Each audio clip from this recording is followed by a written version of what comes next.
Spellcraft, Reincarnation of a Magic Scholar. Chapter 751 The Crash. Ha ha ha ha. We flowed with the destruction, wreaking even more havoc as we relentlessly fought our opponent. Carla died 2 more times, but we also managed to land a decent hit on him before he healed up again. This was the biggest stalemate I had ever seen. Well, almost. It feels like he's not giving it his all yet. I thought to myself as I stared at the beast of an enemy. Despite all the precautions I took, all the buffs and debuffs, as well as strategy, we were only able to land a few hits while protecting our lives. Damn! If only someone like Naren was here to tilt the scales a little. Unfortunately, he was still nowhere to be found. Carla did tell me that he was with Legris Damien, so at least that gave me an idea of where he was. The problem, however, was that I was even more surprised. Legris has the power to hold Naren for this long. Where could he have taken him? It seemed that for every plan I initiated, Legris was always going to interfere. And this time, it was by taking one of our most pivotal pieces. So he was that strong, huh? I still can't wholly comprehend that guy. I decided to leave my thoughts of Naren and instead focus on what concerned me at present. How to deal with the martial blade god. The plan is almost complete. One more round should do it, Carla's thoughts assured me, causing me to break into a huge grin. Relief washed all over me, considering how tired I was. My body ached too. As much as the fight was thrilling, it also drained too much strength from my body. Constantly speeding up my time at such a rate is bound to negatively impact my body. Besides, all the accompanying stress also had to be taken into account. Thankfully, the fight was almost over. All right. Let's, My senses instantly told me that something was approaching. I wasn't the only one who sensed this, though. It seemed Carla and the martial blade god felt it as well. The approaching thing was a person, though. And I recognized the presence. Crashing into the ground, a good distance from our fight, was a woman who was covered in several wounds. Smoke rose from the crater she formed, and the destruction her landing caused was by no means little. The issue was, I recognized the fallen one. Alo. My eyes widened, and I swiftly abandoned the fight to run in her direction. Louis, what are you doing? Carla's voice echoed in my head, but I was in too much of a panic to respond. From what I just saw and sensed, Alo had landed after being thrown here from a very far distance. The huge crater, coupled with her tattered outfit, dirty blonde hair, and scathed body, showed just how much she had suffered. Alo. Are you okay? Rushing towards her, I met her at the base of the crater. Instantly using magic, I cleared away the dust that pervaded the area. What in the? Upon closer inspection, I realized just how bad her wounds were. Her body seemed like it was completely battered without mercy. Cuts and bruises that were even more deadly than mere flesh wounds. I saw them all and wondered just how Alo had gotten them, as well as who she was fighting. Please visit palpha1.com. I had made contact with the first and current second seat Carla. According to what the latter told me, Legris was busy with Naren, and Stefan was the one leading the invasion. There was no other cult member on the island. Unless... My eyes widened and I didn't want to begin imagining such a possibility. Looking at how she was badly wounded and corrupted with nether, I could only assume that the opponent was extremely powerful. But, wouldn't it be too extreme to say that she fought the cult leader? However, that seemed like the only plausible explanation. Alo. Alo.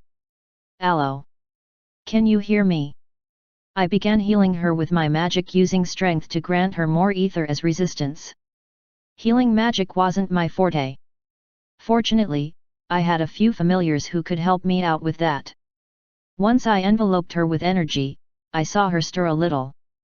At least, she wasn't dead, though that in itself was a miracle, considering the amount of nether that currently infected her. Still, since her condition would stabilize soon, I could finally. Are you crazy, Lewis? How could you leave in the middle of a fight? Carla's voice emerged loudly within me, and she swiftly came to me in the crater. It didn't take a few seconds before she noticed Aloe, and then gave me a somewhat dangerous look. Oh? You abandoned me on the battlefield for her, didn't you? Who is she? Even though Carla was now smiling, my senses were tingling that all was not as it seemed. She's one of my teammates, and she's badly injured. I responded honestly, though, from her narrowed gaze, it didn't seem like she completely believed me. Cheat? I heard her mutter, drawing closer to Aloe's badly battered form. Allow me. Carla stretched forth her hand, and in an instant, the nether was out of Aloe's system, and her body healed so rapidly that my eyes couldn't believe it. In a flash, she began to recover. Amazing! I thought as I looked at Carla. Not only was she an expert in offense and defense, but also in healing. She was the perfect all-rounder. I would have used my pills on Aloe, but I haven't created one that actively dealt with nether-based wounds. I had been too busy. Thankfully, Carla was here to save the day. P-Alpha and D-Alpha no 10 what about the martial blade god? I asked, now realizing the kind of situation we were in. I am right here. I heard a voice emerge from above me. It belonged to the enemy, and he currently stood above the crater, staring up into the sky. Do not worry. I will not harm you. There is no longer any need anyway. His voice was composed, but his eyes were distracted. I wondered what he meant, but I could see that his blade was already sheathed, and his gaze no longer contained any lingering attachments to our battle. I didn't know if I should have felt relieved or insulted. Most likely the former. Do not celebrate, young boy. The martial blade spoke the moment I heaved a sigh, causing me to freeze in place. Your struggles are just beginning. Asterisk. Asterisk. Asterisk. Chapter 752. Urgh. As soon as Aloe stirred, I took my gaze off the martial blade god. What he said still bothered me, and his presence was just as unsettling. However, the martial blade god would never resort to sneak attacks or any other tricks of such kind. As a result, even as I was distracted by tending to my friend, I was sure he wouldn't harm me. Aloe's eyes slowly opened, and she looked at me with such sadness and pain that it felt heartbreaking. I'm so sorry. Her voice broke, and tears began to flow from her eyes. She seemed so sad and so guilty. I couldn't understand why, considering she was the one who was severely injured. Wasn't I the one who was meant to be apologizing to her? Aloe, take it easy. I'm sorry for. Jared. I'm sorry. I couldn't stop it. Her voice trailed weakly, further plunging me into a state of confusion. Stop what? Did she face the cult leader? If so, how could she have hoped to win? It's not your fault, Aloe. Just try to. It's too late now. Her eyes showed me a deep-seated regret, as well as undisputed despair. Her trembling tone and hot tears showed me just how strongly she felt about whatever had happened, but I was more concerned with healing her than anything else at the moment. Once I get Aloe, Edward, Sierra, and Lamie will be the only ones left. The martial blade god also seems distracted. We can use this to our advantage. My thoughts trailed as I looked at Aloe. Jared. Carla's voice called out to me. What is it? I asked. A part of me thought she would bring up the whole Aloe issue again. I didn't know why, but I felt like explaining myself to Carla that nothing was going on between me and Aloe. However, one look at Carla's worried face told me that there was no need for my consideration. It seems that it's finally time. The martial blade god's calm voice echoed in my ears, and his gaze was fixed on something high above far into the sky. It seemed Carla was turning in that direction too, though her expression wasn't as pleasant as the martial blade god's. Before I was further plunged into confusion, I suddenly sensed an overwhelmingly powerful presence. Far more powerful than anything I had sensed since coming to this place. The power was crippling, and I sensed it emerging from a single direction. There!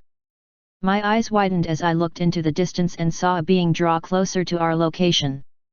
He resembled a boy not much older than me, and his flowing dark hair matched his pitch-black eyes. He had pale skin and was coated in darkness as he hovered in the sky. Is that the cult leader? The most shocking, or rather, scary thing about this sight was not the presence of the cult leader, but rather the 21 objects that hovered around him. Cards floated around him, all glowing and brimming with power. I didn't want to believe what I was seeing, but I recognized the signatures of some of the cards around him. I had studied their wavelengths, after all. As I watched the 21 cards dance around the cult leader, I only had one thought, and it was scary. Arcanas. But how, please? Visit palpha-1.com. All 21 known arcanas were with the cult leader. I don't understand. Beads of sweat fell from my face as I watched him confidently halt in the air. He was still a considerable distance from the rest of us, but not unreasonably so. However, his distance allowed me to feel the overwhelming powers of the arcanas, including strength, which was still in my possession. How can he have them? Are they duplicates? Is there more than one copy? I don't understand. Unfortunately, I didn't have the luxury to dwell on these thoughts. The cult leader seemed to be up to something, and with the joint effort of these arcanas, his power was more overwhelming than anything else. You sure are taking your time, Martial Blade God. Why are you yet to kill off that pest and the traitor beside him?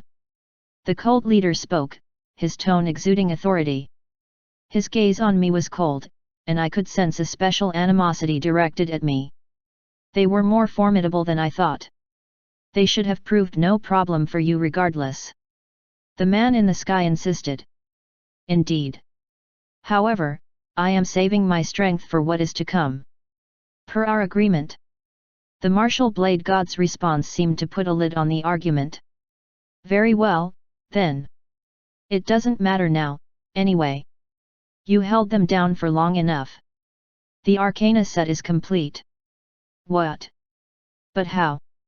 He didn't seem to be bluffing, but how was this possible? According to Carla, she still had possession of her arcana. Even if we were to exclude the arcanas that were with the Nether cult members, my arcana was still with me, and so was Sarah's. Aloe seemed to have lost hers, which was probably why she apologized.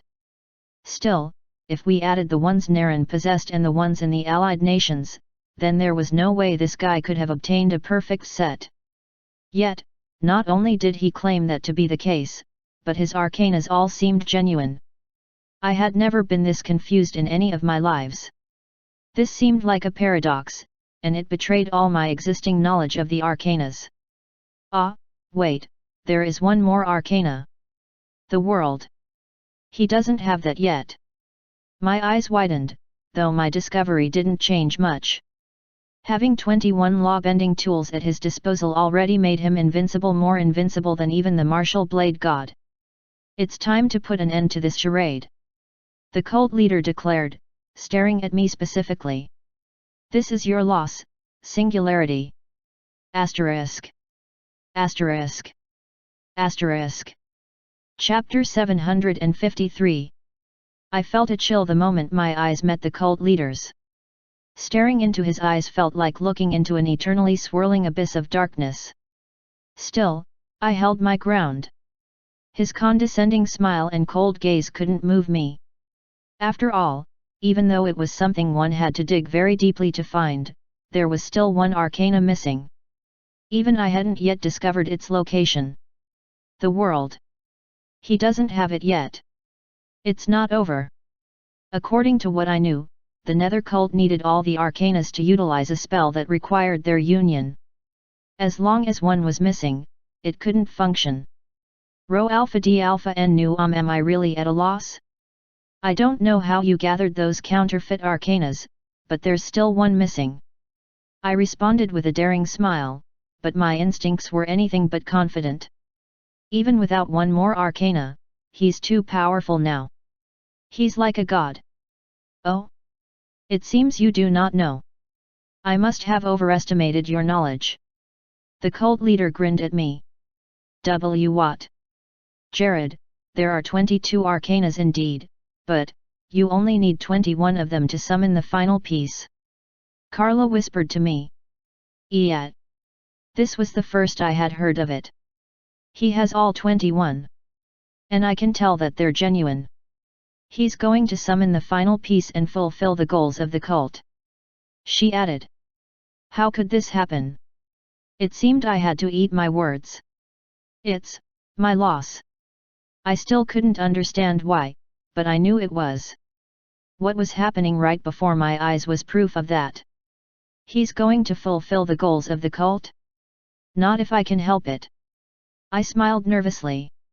Count me in, Carla's voice resonated within me, and I was grateful for her support. Your pathetic resolve sickens me. Clinging on to hope when there is none, how amusing.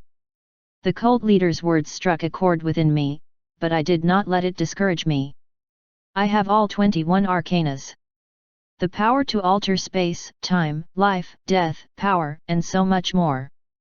Yet, you think you can stand against me? When the cult leader put it that way, he made a good point. There was no natural reason for me to even have a sliver of a chance at beating him. Besides, even the martial blade god was present, and I doubted he would let us ruin a plan he endorsed.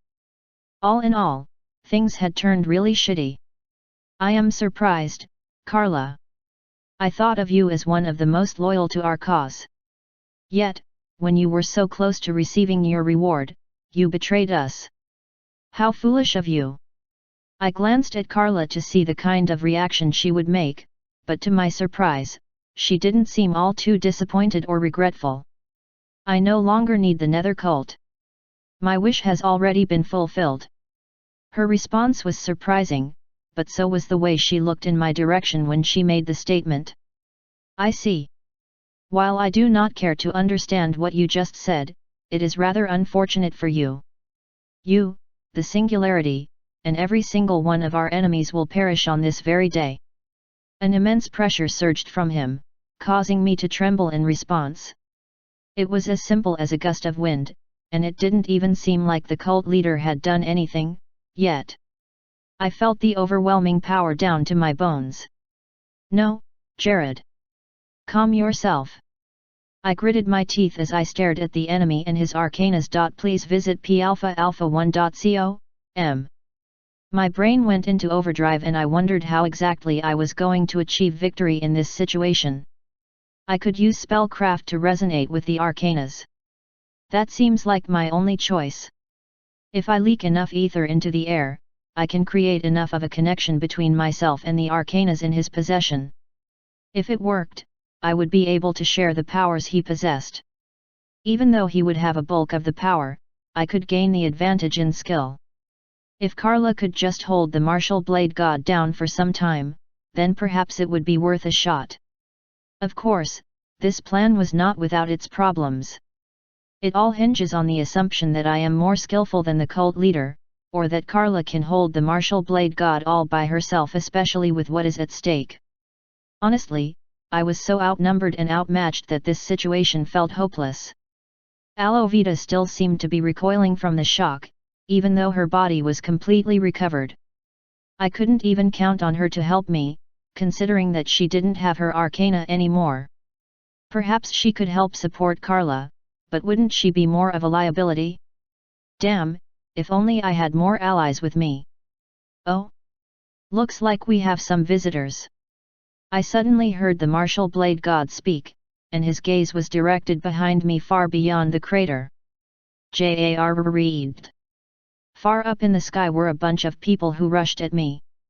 Their bodies were glowing with ether, and I could tell that they were moving at max speed based on the amount of distance they were covering. TCH.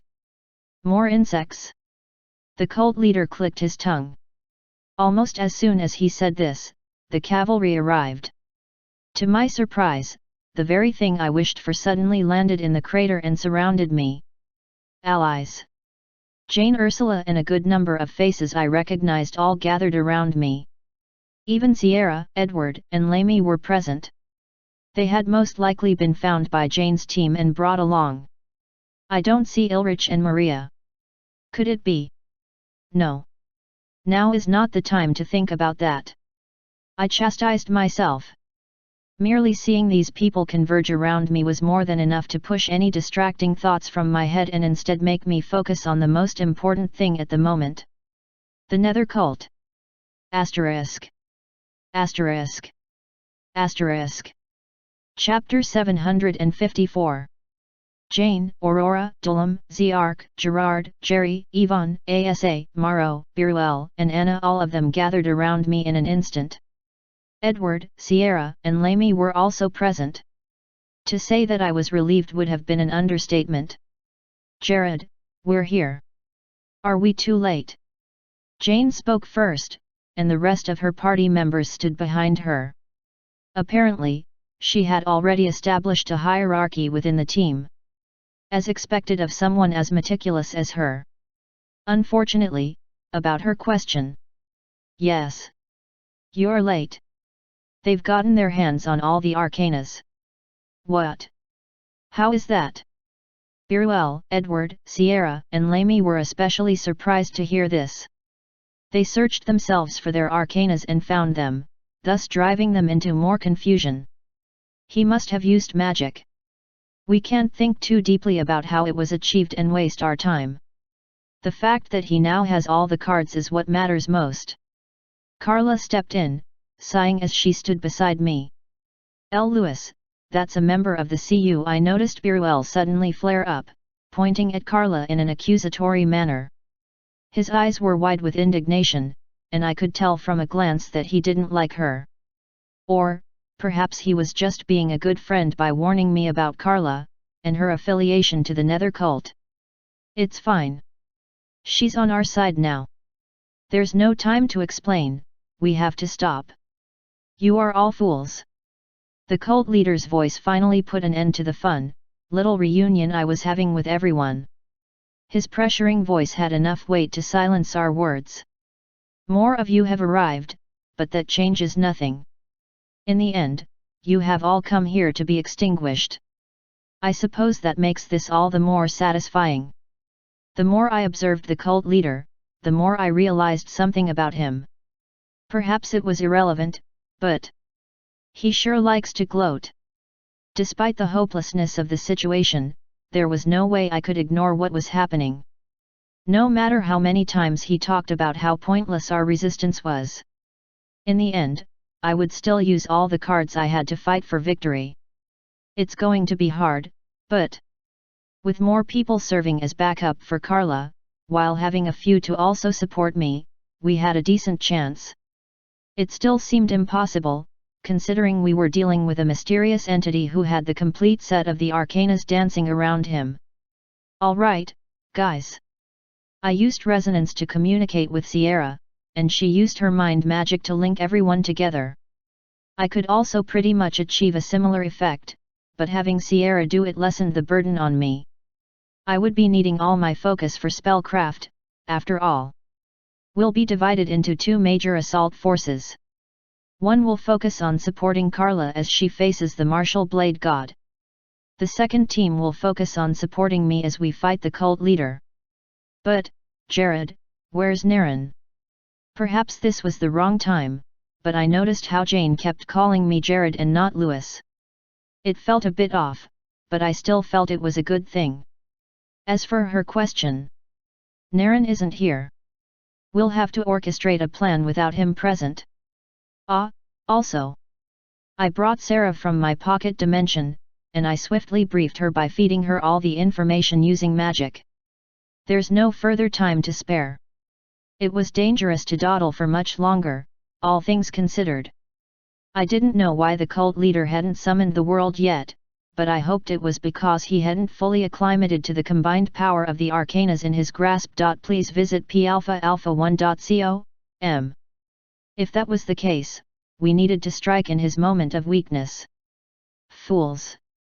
As soon as I was done with my plans, and we were all ready to move, the cult leader's words echoed in my ears. He suddenly stretched his hands and in a whisper, mentioned something even I couldn't quite understand. Is he going for a distraction? Stalling for time? I asked myself, deciding that my team should attack immediately before he could achieve his goal. However, just as I thought of this, and both sides were about to strike, a sudden pulse spread around us originating from the cult leader. The wave of unknown power went as far as my senses could take me, and after the wave spread, everything around me felt a little odd. What just happened?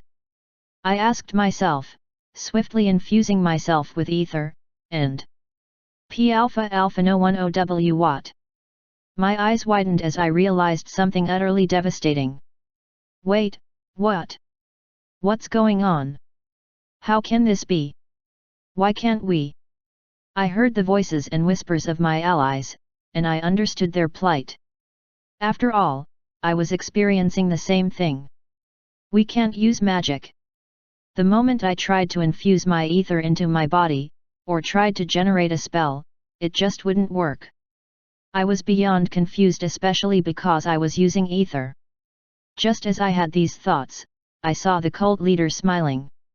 Above his outstretched palm now stood something like a white orb. It was small, but it was ever growing in size. However, that wasn't the most spectacular thing about this orb. The ether in it was massive. Damn it! Is he siphoning all the ether we're using onto his palm? My ether came from my arcana, not from within. That meant I had to infuse the energy before I could use it. Thus, any time strength was to send power through me, or I wanted to manifest its power, the ether vanished, taken by the cult leader, no doubt. If things had taken this turn, I had to say goodbye to my initial plan, especially to the use of spellcraft. At this point, I had to give props to the cult leader. He was right. This is looking hopeless. Asterisk. Asterisk. Asterisk. Chapter 755. Our current enemies, the cult leader, and the martial blade god, were incredibly powerful opponents. Even with a solid strategy and the full power of the team, our chances of victory were still small. However, now that we couldn't access our powers at all, there was no chance. None in the slightest. Ha ha ha. Look at you all. Pitiful, inferior beings. You have only come here to die. The cult leader began to gloat once more. Unfortunately, we couldn't do anything except listen to him. Teleporting out of this place was even a completely different matter. Louis, what now? Carla asked me. You can't use your magic, can you? I can't. You. I just asked a useless question. If I, and everyone else, couldn't use our powers, how could she be capable of? I can. Her voice suddenly echoed in my thoughts. W what? My eyes widened in shock. It's a simple trick. That orb with him absorbs the pure energy of ether all around. Even the slightest whiff and it's gone. However, by mixing mana and miasma together, I can create a different kind of effect. Anti-magic. Correct.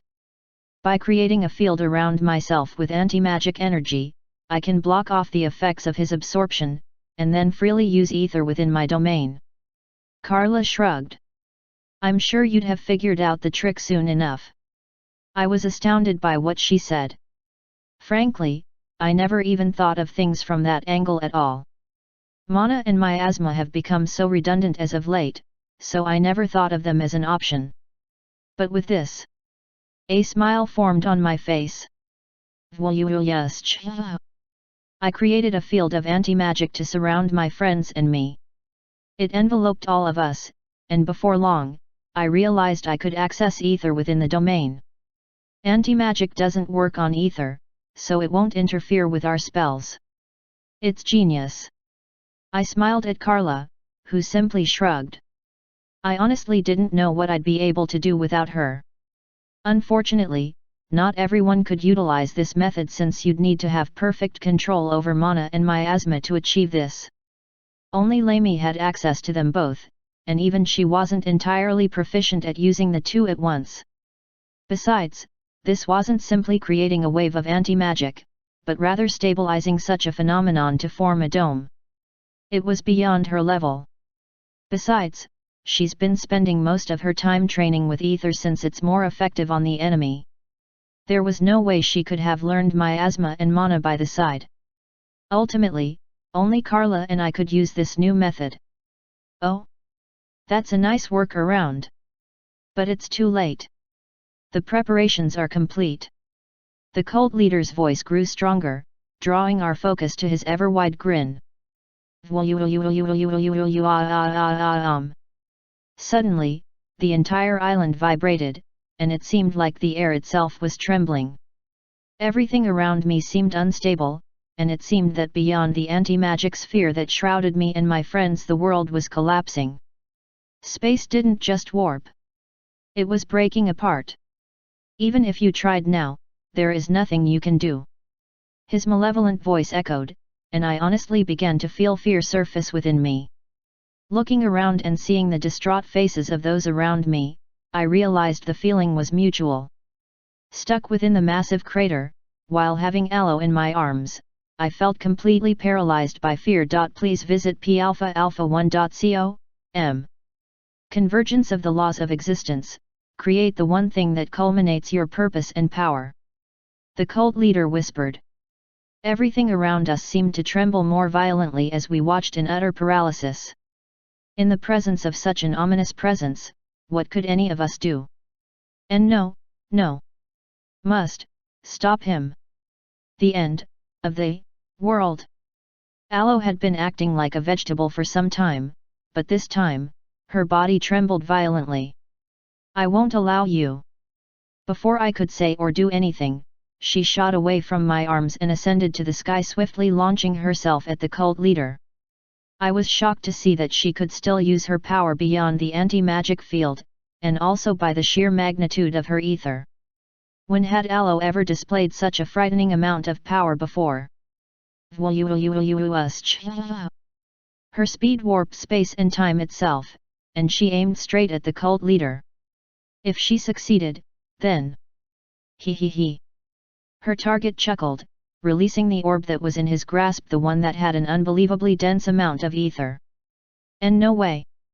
If it explodes, then... Before I realized it, I swiftly flew into the sky to intercept the blast. My body moved on its own, and my mind quickly tried to catch up. Fortunately, my anti-magic barrier was still active, so I could forcefully use short-range teleportation to get as close to the blast as possible. However, the moment I appeared in front of Aloe while running into the blast myself, I was reminded even more of how dangerous the little sphere was. We were definitely going to get vaporized if it erupted. There was no way around it. However, the moment I had these thoughts, and watched the white light glow brighter, my instincts took over. Spellcraft. I stretched my hand in the direction of the ball of power, fusing my ether with it to gain control of the haywire cluster of energy. The fundamental principle of spellcraft indicated I fused my mana with the surrounding mana to gain more energy to use. It was the same situation here, except, it was with ether. I screamed, trying my hardest to control the overly powerful orb that seemed impossible to subdue. Do it, boy. Suddenly, I heard Aloe's voice whisper into my ears and felt her touch from behind. P alpha alpha no 10 giga. A massive rush of ether flowed through me. It was so bountiful, but since the ether flowed into me, I directed it to the orb, finally bringing it under control.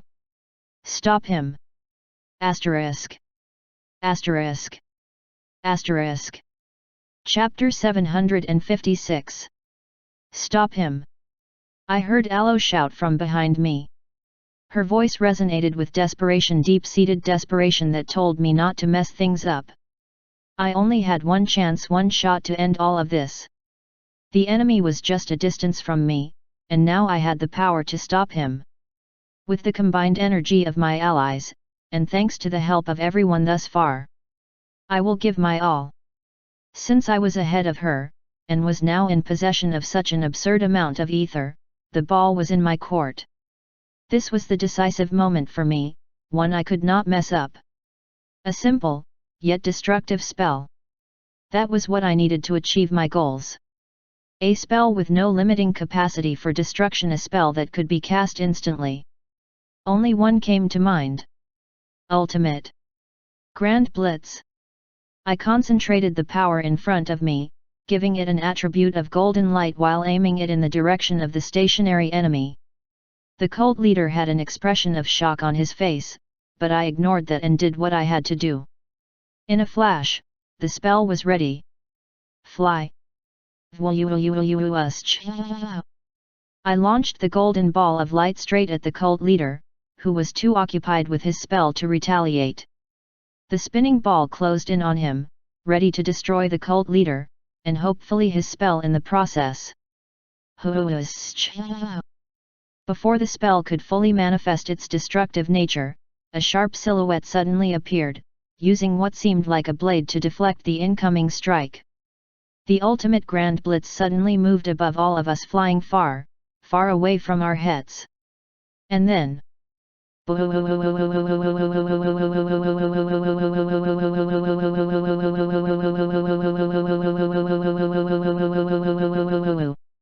it exploded in the distance.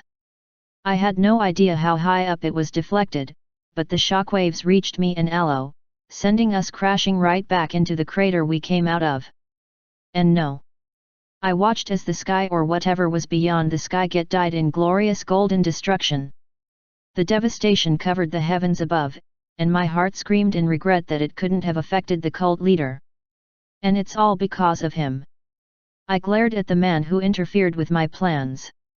He was none other than the martial blade god. You haven't forgotten about me, have you? He calmly spoke, sheathing his blade as he spoke. Hee. Well done, first seat. They surprised me for a second there, though you know I could have taken care of things by myself, don't you? The cult leader grinned devilishly.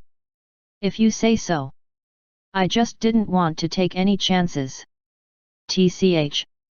The cult leader finally ceased discussing with the martial blade god, returning his focus to his spell, one that was already in its finishing stages. And no. No. Aloe's scream reverberated throughout the vast expanse, causing me to feel both the fear and unrest that seemed bountiful within her. I didn't exactly know what she dreaded so much, or what would come of the cult leader's spell. However, I knew I had every right to feel afraid. Here it comes. The cult leader smiled, and we all witnessed the 21 arcanas glow to a blinding degree. Please visit palpha1.com. Suddenly, a card manifested because of their combined glow. It seemed like all the arcanas resonating birthed this new card, as it shone with multiple colors, looking far more beautiful and radiant than the others. Plus, it was huge. The arcana was slightly bigger than the size of a person, and the illustration on it appeared to be that of an entity. This entity was pierced with long metal pegs on both hands, and they were shrouded with a ragged-looking attire. Their pose was all embracing, and I could not tell whether the person was meant to be a man or a woman. Wrapped in ragged attire, with the pegs in both hands, this entity in the arcana was grinning, and a bright light shone from behind it. Watching it from my low estate, I could almost feel like the illustration within the arcana was alive. Thus, it begins. The world. All the hair in my body stood, and I could feel a strange sense of submissiveness to the arcana above me. My weary knees felt like giving out, and I nearly felt like my will was lost. One by one, my allies collapsed to the ground. They knelt in obeisance to this higher, but I kept fighting. Damn it, so this is the world. Carla mumbled as she walked to my side. It seemed she was also able to fight the pressure. Yeah, this must be their goal. I can't even begin to fathom the depths of the power locked within that thing. So this is what ultimate power looks like? I murmured. Honestly, I had never felt this hopeless before. You're wrong. This isn't their final goal. A voice came from my other side. P Alpha and D Alpha no one. Oh, it belonged to Aloe, who just like Carla was also fine. I would have been surprised, especially because she didn't even have an arcana, unlike the others who had given in to the power, however. After witnessing all she can do, and experiencing the kind of power she possesses, it's possible. I sighed. They seek to use this power to bring forth something. She added, right as I was about to ask what the goal of the cult was. At this point, though, I could guess what they wanted to summon. The Nether. Correct. And it's too late now. Aloe sighed as she looked above. No, I had to stop calling her that. After conversing with her for some time, and experiencing how she had been all this time, the pieces slowly started coming together. You're not Aloe, are you? I glanced at her. I'm not. Her response was surprisingly honest. It was just as I thought. This was an impostor, one who had been in our midst all along. Asterisk. Asterisk. Asterisk. Chapter 757. I began to have my suspicions about Aloe back when she first awoke and started acting a bit strangely. However, I easily chalked it down to many other factors. Training also revealed a lot of inconsistencies in her character, but I gave excuses for those too. Besides, I had checked her using magic, and there was nothing suspicious about her in the slightest. Then, when we teleported to the Nether cult's headquarters and got separated, I slowly began formulating explanations for the cause of the incident. There was a strong likelihood that my spell was interfered with as we teleported. Thus, suspicion fell on a member of our team. Once the inconsistencies added up, a justifiable basis of suspicion was formed. Now that it had been confirmed by the recent series of events as well as the direct confession of the party in question, I no longer had any doubts. This is Aloe's body, but she's not Aloe. Won't you ask me who I am? She asked me, most likely confused about my silence. If I was to guess, I'd say you're one of the apostles of Ether. You possessed Aloe's body, and you're currently using it to your ends. Am I wrong? How did you know all that? Aloe, or whoever was inside her, returned my distracted gaze with surprise. Now wasn't the proper time for this, but just to make us on the same page, some explanations were necessary. You are too strong. You know too much. And you are too afraid. Once you piece those three together and understand the situation that led to Aloe's strange behavior, her coma when trying to find the Moon Arcana, I can basically make that guess. I sighed. So, am I wrong? No. You're spot on correct. My name is Kazan, an apostle of Ether. Well, Kazan, I have many questions and reservations about this. However, now is not the time. As much as I did not approve of her actions and I was plenty upset about how she messed up my plan, I also recognized her desire to eliminate the imminent threat. Also, she's more useful than Aloe. In terms of importance, it's better to have Kazan on our side. We need to find a way to win. As much as it pains me to say, that Arcana seems invincible. I'm out of ideas. I shot her a curious look. Got any suggestions? Kazan shook her head in a sigh. Her brows were crinkled with worry, and she bit her lip helplessly. Our only hope is probably to gather every single arcana to form our own amalgamation. Unfortunately, the cult is in possession of some original arcanas, mine included. Unless, you could make arcanas from scratch. Hold on, is that what the Nether cult did? Is that how they were able to overcome their shortage of arcanas? I gasped in shock. Something bitter permeated my mouth. Yes. You figured it out. Ah, I see. Damn it. Now it was my turn to bite my lip and clench my fist. I was overwhelmed with anger, at myself. My original magic studies spells, analyzes them, and can replicate them. Why did I not think the enemy could do the same? If they could see us using our arcanas and simply extract all the formulae and information they need, then... Damn it! How could I have been so short-sighted? How could I not have seen this bit of obvious information? How could I have let such an oversight occur? Please visit palpha1.com. If I planned better, if I prepared a bit more, then none of this would have happened. Even if we miraculously gather all the arcanas, it's too late. They're way ahead of us in the process. Besides, at best, we'd be evenly matched. However, not only are those two more powerful than we are, there's also Seal. It's impossible to win. Once I heard Seal, my mind sparked. The apostles had been warning us about this being ever since we found the strength arcana. Seal? Isn't that? Besides, it's already too late. Now that the final arcana has been created, we can't stop what will come next. Kazan whispered, her body trembling as she spoke. I could see the sky darken, and despair slowly began to take form. The air suddenly turned cold and stale, and dark clouds hung all over us. Malevolence filled the air, causing violent chills to assail my body. My friends and I witnessed this same thing many millennia ago. The massive arcana shot a large burst of energy into the dark clouds, creating an impossibly massive shockwave. Carla, Aloe, and I braced ourselves as we watched all that was going on. The multicolored beam of light spread across the dark cloud, instantly forming a huge swirl of dark space in the sky. The swirl increased in size, forming something big like an all-consuming black hole. However, unlike a black hole, the massive blot in the sky didn't take anything in. Rather, it seemed like something was about to come out.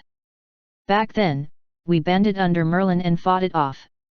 We barely won, and a lot of my friends were sacrificed in the process.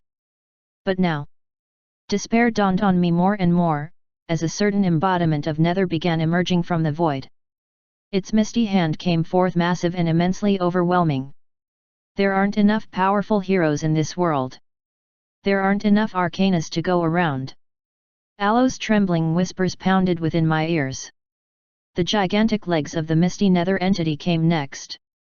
It was coated in purple energy, and its overwhelmingly powerful manifestation nearly caused me to pass out. My head pounded so much, but I used all my willpower and nether to remain standing. Soon, the rest of the body came from the massive hole, revealing its complete body, the very embodiment of darkness given the form of a being. P Alpha Alpha No 10. The world will end now that the nether is here. Asterisk. Asterisk. Asterisk. Chapter 758. He's here. He's here. He's finally Harry. I began to notice subtle changes in the cult leader. He was always a talkative, but he had this condescending and composed vibe. However, now he was simply gushing and laughing like a madman. His eyes widened, and his loosened jaws flapped as he laughed and declared the presence of the almighty cluster of despair, given form. P Alpha D Alpha No 10. Ha, would you look at that thing? I couldn't take my eyes off it. This personification of all the world's malevolence was, at least, 100 meters tall. It had a somewhat incorporeal body, consisting of purple and black mist. Its purple eyes glowed from its deep darkness, though, a bone-chilling experience. I felt myself shudder in the presence of the nether, almost falling to my knees. Fortunately, Carla held me and pulled me together. The Pope. Fortunately, with enough support from her, I was able to cast my original magic and utilize the stored arcana ability within. Mixed in with strength, it was filled with ether, and I used the dome of light of the Pope to grant me and my friends sanctuary. The bright white dome chased off the pressure I felt, though I still felt scared just by looking at the towering figure. Mother! Did you see everything? I did exceptionally well, did I not? The cult leader yelled into the air, a brilliant gleam in his eyes. Even though he had all 22 arcanas currently at his disposal, and he still had a terrifyingly strong presence, it seemed like he was a different person. His personality had been warped too much. Indeed, you have. A voice suddenly appeared. It was calm and soothing, feminine too. I felt like I could get entrapped into those words as I heard them, and even more in the woman who spoke them. Donning a white robe, and having pristine beauty, a woman manifested from thin air. She drew closer to the cult leader and buried him in her bosom, smiling with delight as she hugged him. Her pure expression remained unsullied, though a pink hue permeated her cheeks. "You did well," she whispered. To call me confused, at this point, would be an understatement. Firstly, the towing nether simply stood still unmoving. As for the exchange between mother and child, which confused me even more, I simply could not fathom it. What's going on, Kazan? Why isn't the nether attacking? And what's going on between those two? Could this be our moment of opportunity? The perfect time to strike? Their trump card was docile, and the enemies seemed distracted. Wasn't this the best time to attack? Wait a minute, no. Why would they be so relaxed right now? They must be confident. Even the martial blade god. My gaze went to a patch of land beyond the crater, where the martial blade god currently sat. Is he meditating? His eyes were closed, and he was completely still, so immersed in whatever he was doing. With him out of the picture, and in such an ideal situation, it would be most advantageous to strike. Unfortunately, the whole set of circumstances seemed far too convenient. Damn it! What's going on? The nether is still because it's being assailed by ether. That's the last resort. It's a foreign being from another world, so this one is rejecting it. As for the woman, she is Seal. My eyes widened as I focused them on the loving mother above. That was Seal. I would never have expected it in a million years. Now, then, my child. It is time for your reward. Are you ready for your inheritance from your father? Seal placed her hands on the cult leader's face, her smile widening with each syllable. Yes. I am. The excitement from the two made the nervousness I felt seem like a dream. With such tension permeating the air, wasn't it unfair that this was going on right before my eyes? Rho Alpha D Alpha N Nu Om. Very well. I am so proud of you. Suddenly, the first 21 arcanas converged on the cult leader's body. The cards all plastered themselves on his body, glowing brightly as they all seeped into him. Gaia. It hurts. Mother, it hurts. It should. The woman called Seal responded with her usual smile, causing a shiver to run down my spine. The cult leader's power rose to a terrifying degree, like he was the personification of all the arcanas. No, this was even more threatening than that. The final and biggest arcana, the world, also sped toward him, completely melting into him. I heard constant screams from the boy, yet Seal remained smiling. Hush, my boy. It will all be over soon. It will all be over. The cult leader seemed to be holding everything in, trying his possible best to smile back at his mother. You just need to take in one more. Her gaze traveled as she spoke, and I followed it. Seal's line of sight was heading towards the nether itself. What? She's going to stick it to him too? It's too big. My eyes widened. At this point, multicolored veins were already appearing all over the cult leader's body. His body was surging with so much power that I feared it would destroy him. But then, take your place, my master and one true love. The vessel is ready. Seal raised both hands and loudly declared toward the purple mist. What? My voice echoed across the area. However, it wasn't just me that expressed surprise. No, even the cult leader's eyes widened in shock. The vessel? But I thought we... Yes, my son. This way, you and your father will become one. And I can love you both forever. Her twisted words caused even me to tremble. But you said... The mist swiftly moved in the direction of the young boy, all 100 meters of it, and enveloped the shocked cult leader. Tears fell from his eyes as his body was swallowed by darkness, a darkness so deep that it swallowed him whole. This isn't what you promised. His voice vanished deep inside the dark mist, gone forever. Asterisk. Asterisk. Asterisk. Chapter 759. Never before had I seen such cruelty. Even though her son screamed while being drowned by the purple mist, his mother didn't move an inch. Rather, she seemed to be enjoying every second of it, her eyes even gleaming with anticipation. It soon made me realize what kind of person Seal was, and why the apostles warned us so much of her return. Yes, just like that. She whispered, all her focus on the Nether's convergence on the boy. No way. She's going to use the boy as a vessel for the Nether. If she does that, then Kazan's eyes bulged, and her body trembled. It seemed like she was once again reminded of her past, or perhaps something awful that happened back then. We have to stop. Too late. Seal grinned widely, her face becoming uglier with how twisted her smile had become. She stood right in front of the mist, almost as if defending it so the process wouldn't get interrupted by any of us. You can't stop it. Why should you even dream of it? You're terrible. Using your own child like that. I knew he was another expendable pawn to you. Kazan growled, her eyes narrowing in hatred. As much as I despised the cult leader, and would definitely kill him if I could, I had to agree with Kazan. Seal's actions didn't belong to a mother, but rather a monster. What are you talking about? My son is not an expendable tool. He's special. He always has been. He always will be. Who else can take in all of the Nether's power and it would stabilize? You, monster.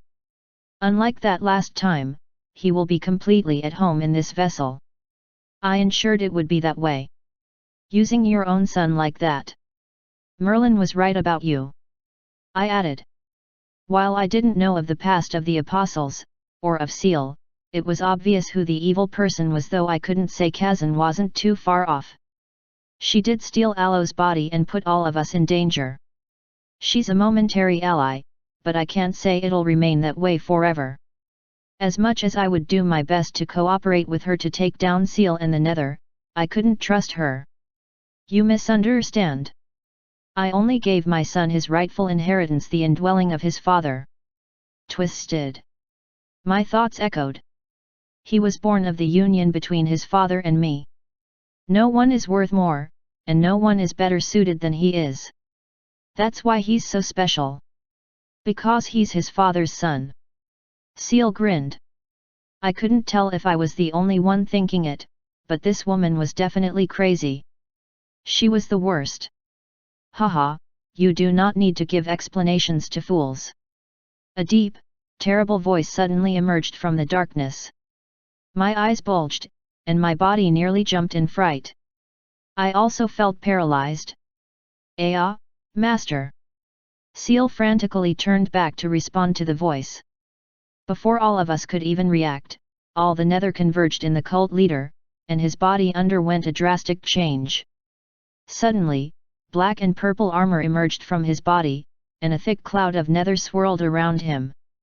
He looked like a warlord, far more deadly than even the most grotesque demons. Purple and black flashes of lightning spread across his body, and he appeared to be the very embodiment of everything evil in life. I am finally back into this realm. The Nether spoke, his dark tone warbling with each syllable. Master. Seal bowed to this monster, even though they both floated in the air. Rho Alpha D Alpha N Nu Om. Merely watching this scene play out above me nearly caused my head to cry out in pain. My darling, it's been too long. I have missed you greatly. The Nether beckoned on Seal to approach him, which she did. You look different from before. He took her hand and drew her close to him. Wrapping its armor-coated arms around her, he stared deeply into her eyes. I wondered how Seal was able to endure contact with so much Nether, but after seeing her facial expression, I abandoned the thought. Is she moaning? Disgust spread all over me. Do you like it? My new look? Master. Seal smiled as she enjoyed the embrace he gave her in her twisted, perverted way. I bet she was a masochist, and she was simply enjoying the pain caused by being exposed to so much nether. I couldn't even imagine if I was going to survive beyond the shield I generated around me and my friends. The atmosphere was just too thick with nether. I love it. Haha. The nether's voice seemed to bring her satisfaction, causing her to squeal in delight. Both of them seemed to be in an exquisite mood. I could only hope they chose to spare this world as a result. Or, was it too late? The corrosive effect of nether was already consuming everything around this being. All the sky turned purple, and dark clouds enveloped everywhere. Even the ground darkened, wholly being enveloped by nether essence. P-alpha and D-alpha no 10. Once the world is covered in darkness, he will consume everything, Kazan answered my inner inquiry. But, then what? After this world, what next? It seemed too much of a waste that they would choose to destroy all of civilization rather than rule it, or something. There are many worlds, Jared. With the arcanas under the control, they were able to release the nether from his world. With the same set of arcanas, they can gain access to other worlds. My eyes widened at this discovery. I always knew there was more to explore beyond the lands spread out before me, but I could not have imagined that things had become so dangerous with such stakes of this scale. The nether will not stop until everything is destroyed. And Seal, as the only apostle of nether, will do everything to support it. I gulped, my body shuddered, and I slowly realized how despairing the situation was. Is there really nothing we can do? Asterisk. Asterisk. Asterisk. Chapter 760. After eons of waiting on the other side of Origin, I have come once more. The nether declared. His words made no sense to me, and I turned to Kazan for an explanation. However, she was so preoccupied with her thoughts and her nervousness that it didn't seem like I would be getting answers from her. Once I devour the root of this world, I shall finally be whole. The root? Did he mean this planet's core? I had many questions, but I kept silent and observed the whole thing. My mind was constantly working to see if I could find any opportunity to exploit. So far, though, I found nothing. It was frustrating, to say the least. Frightening too. I don't know how, but I have to stop this thing. Damn it! What should I do? All my allies were already stirring from their trance. They would be waking up any time from now, but so what? None of them could stand a chance against that thing. Even if we attacked together, we would not even be able to make a dent in such an entity. Even Naren. I doubted if his magic would be effective on such an entity. This power is far above transcendent grade. I gulped. That's right. It's in the primordial realm. The highest, most unreachable point. It belongs only to beings like the nether and entities beyond our understanding. Kazan responded to me, beads of sweat falling from her face. Her face was pale, and it seemed like she was going to pass out. Kazan, are you okay? Not really. My magic is reaching its limits. Without my arcana, I can't hold on for too long in this body. It seemed her possession was only temporary. Normally, I would have been relieved, but this was the worst time. Shit. Not now, not now. Asterisk. Asterisk. Asterisk. Seal was happy beyond description.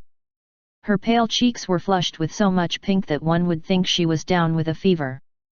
Her breathing was also hot and uneven. Her body screamed with delight as she felt her master's touch, and she felt like giving her whole being to him. The sting of his touch hurts so good. She moaned as she wished he would caress her more. However, Seal understood her master's desires. Now wasn't the time to indulge in hers. After receiving a generous reward from him already, they had to get down to business, and she knew the perfect way to kickstart everything. "Master, I have something to report to you."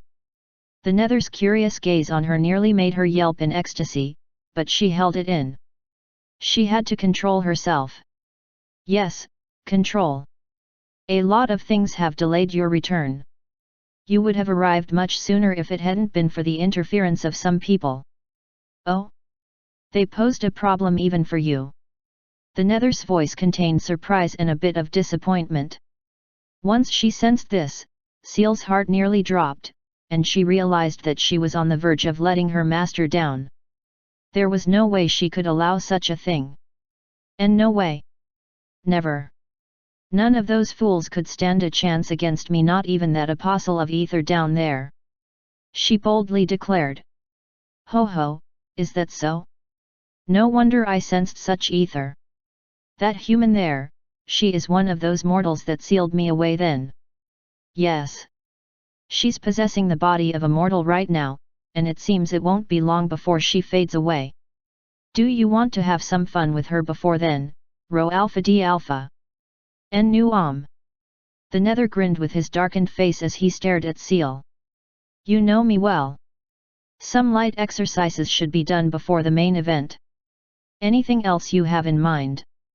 "Well, that's what I was about to tell you. The only reason my plans were disrupted a little bit is because of the interference of one individual." "Just one?" The Nether's tone showed disappointment once more. "A singularity." Once Seal said this, his disappointment melted and it was replaced by a measure of understanding. "So, the Root knew I was coming, eh? Well, I suppose I should have expected it. Since that is the case, then I don't blame you. That Merlin, back then, he too was very formidable. Not as powerful as you, Master. Not even close. If it hadn't been for the incomplete vessel, there was no way you would have fallen." Seal argued passionately, her eyes gleaming brightly at her master. "You think I am unaware?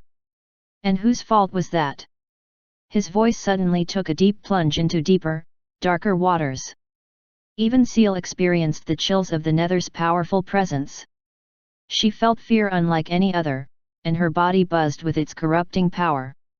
"Aang, it was mine, Master. Please punish me for that." Yes. She loved this sensation the most. Feeling her master's dominating aura wash over her. Seal was in bliss. Well, maybe some other time. Her bliss was enough to startle even the very personification of evil. As much as he fancied her, even the Nether had to admit that she was strange. "In any case, show me this singularity. I should at least thank him for serving as a delay to our plans." The Nether was successfully able to change the topic, as he excitedly looked for his prey. "Ah, I've seen him. That's strange. Why can't I see through his soul completely? Something is blocking my sight." Seal was surprised to hear this. Her master, Nether, was nigh omnipotent. In the primordial realm, he was already above several concepts, and his power was beyond anyone's understanding. What could possibly be enough to impede his all-seeing sight? See, could it be that ether is? Oh? Ha ha ha! I see now. So that is what happened. No wonder the memories are overlapping. So, he actually did it. That bastard! The Nether was already mumbling words that were strange to Seal's ears, but she couldn't dare interrupt her master. "Then, is this your plan? Well, since you aren't here to see it through to the end, I might as well end this boy." His rotten smile inspired Seal, and she was happy to witness the manifestation of her master's power. P Alpha and D Alpha no 10 finally, all who had defied him would see his glory. "I'll eradicate this Jared Leonard. It should prove to be a good gift for you, my bride. He's put you through a lot, hasn't he?" "Yes. Indeed, Master." Seal was overcome with joy that her master would seek to reward someone as unworthy as her. "Then, let's get started. Asterisk. Asterisk. Asterisk. Chapter 761. Yua. I suddenly felt chills run down my spine and I felt the attention of both Seal and her very evil master. They were both looking at me, and even though I was within the area of influence granted by the Pope, I wasn't completely immune to the bloodlust I felt. Jared Leonard. Singularity, it has come to my notice that you were one of the obstacles that delayed my return. As a result, I will be eliminating you now. The Nether finally let go of Seal and he slowly began to descend. Right as Seal was about to follow him, he stopped her. Wait here. I'll take care of this quickly, he said. Afterwards, he resumed his descent. I felt a menacing glare from Seal on me, for some reason. This glare finally transformed into a very malevolent gaze, one that felt like she was waiting for me to get what was coming to me. I had no luxury to dwell on the meaning behind her expression, though. After all, the Nether had just said something I couldn't ignore. You'll eliminate me. So, I was first in line before the destruction of the world? That didn't seem very comforting. Let's fight him together, Lewis. Carla made a fist and gave me her usual confident smile. I saw her lips quivering, so I could tell that she was feeling anything but confidence. How could I allow her to throw her life away like that? It's possible that she'll die for real if she faces him so haphazardly. I can't allow that. Both for selfish reasons and also for the sake of the world, I didn't want Carla to die. No. I'll face him alone. What? You don't stand any chance at a. Neither do all of us if we rush in at once. Don't worry, I don't plan on dying or anything. I'll do my best to come up with a strategy that we'll use to defeat this guy. I smiled at the two women beside me. But, Lewis, we know very little about this guy, especially since the Nether is in a perfect vessel. I have to find out more. Then let me go. I'm stronger than you. Carla yelled, not wishing to let me go. It broke my heart to see her nearly cry, but you wouldn't be capable of the kind of analysis I'm opting for.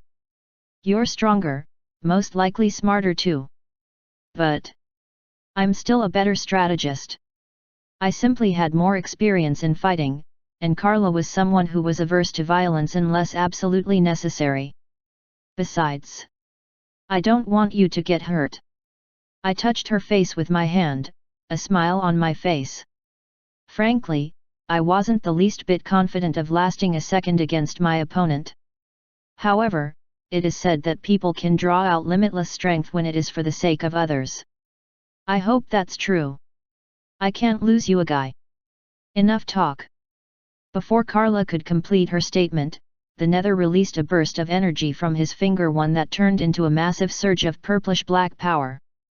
It charged straight at us, and I doubted the barrier would be able to handle it.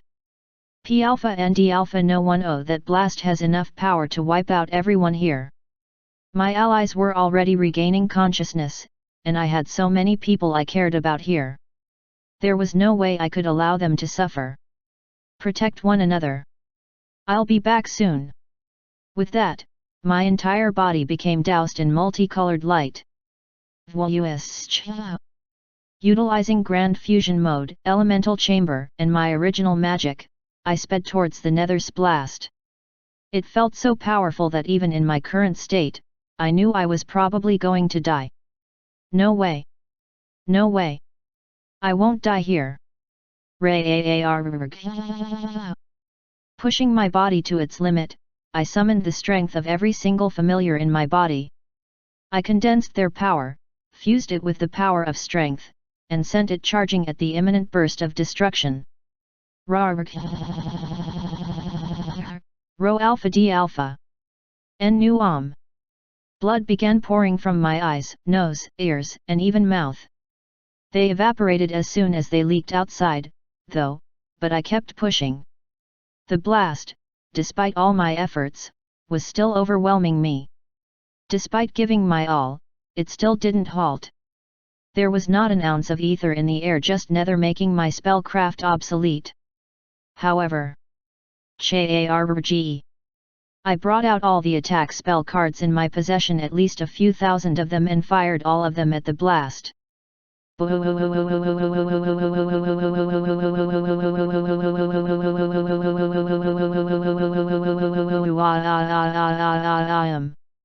Finally, both forces became equal in power, and a massive blast sent everything flying away. Gah! The recoil pushed me further away, but I struggled to find balance after a short while. My entire body ached, and I felt almost numb all over. Ha! The earlier attack practically took everything I had, and it was merely a casual attack from the nether. How exactly was I supposed to formulate a strategy when I was already spent with that single strike? Haha! Seriously? You're already tired from that? What a disappointment! You sure you're a singularity? The nether laughed as it taunted me. What is he talking about? I was one of the most powerful, if not the most powerful human alive. Well, other than Naren and the martial blade god, of course. There was a limit to how powerful we could become, but I had long surpassed that limit. Perhaps singularities were meant to be even more powerful, but that was expecting a lot from a 15-year-old kid. I have faced 2 singularities before you, and they were far above your level. You use that arcana as a crutch because you still haven't mastered ether, am I wrong? How can you even hope to stop me? He laughed further. I couldn't argue with him. He had a very good point. I always used crutches, whether arcanas or magic items, when fighting my adversaries. There was a limit to my growth, after all. I was so young, yet I was fighting so many unbelievably strong opponents. And, as for how I stood no chance against him, he was probably right. I couldn't see myself beating him, or even taking on another of his attacks. The reason I took that blow of his was that if I didn't, it would have killed everyone below. I couldn't have that. But what now? I had already lost before I had even started. Is that what you really think? I smiled internally. This was the same as when I fought Khan back when I was in the academy, though this scale was astronomically higher. Regardless, it didn't change what I had to do. It's as good a time as any to use my trump card. It was something I had planned on using against the cult leader before the plan failed. However, now was the perfect moment to rely on my best crutch. Preparing my body for the imminent series of mind-grueling and painstaking efforts I was about to go through, I strengthened my resolve. Even if it costs me everything, even if I die, I'll pave a way for everyone to defeat you. Asterisk. Asterisk. Asterisk. Chapter 762. I only had one chance. Any small misstep, or even a little bit of wrong timing, could mean a definite loss for me. If I didn't move carefully, swiftly, decisively, and desperately, loss was inevitably going to be mine. Realizing this, I decided to give everything I had to the plan. Everything was set, and it was probably going to take a lot more out of me than anything else. However, if it would fulfill my goal, then, there was no other choice. Let's see how you handle a second strike. Pointing his finger at me again, a burst of purplish-black energy made its way to me.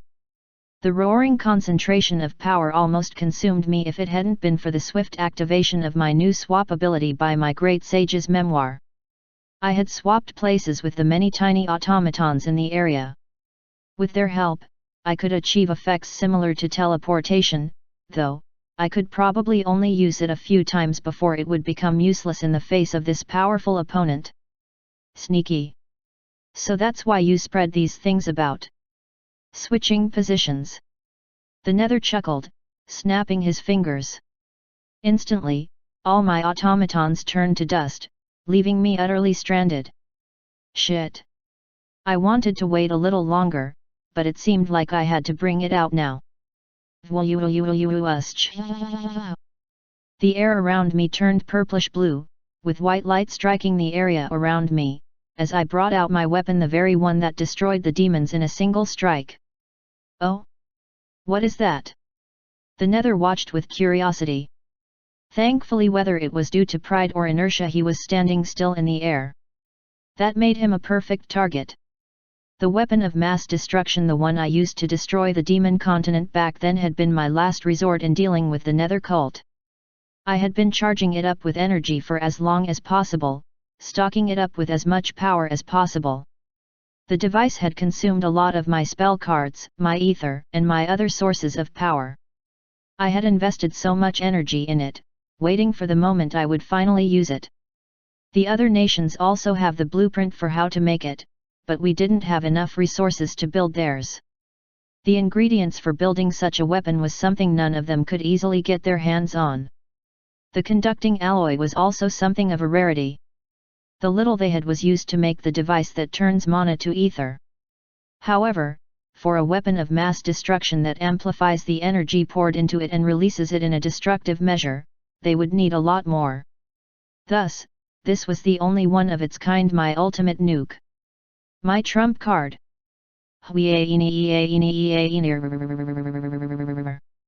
My device word, and the energy within it glowed. In a few moments, it would strike. I have to time this well. I leaped to the sky, leaving my device pointed in the direction of the Nether.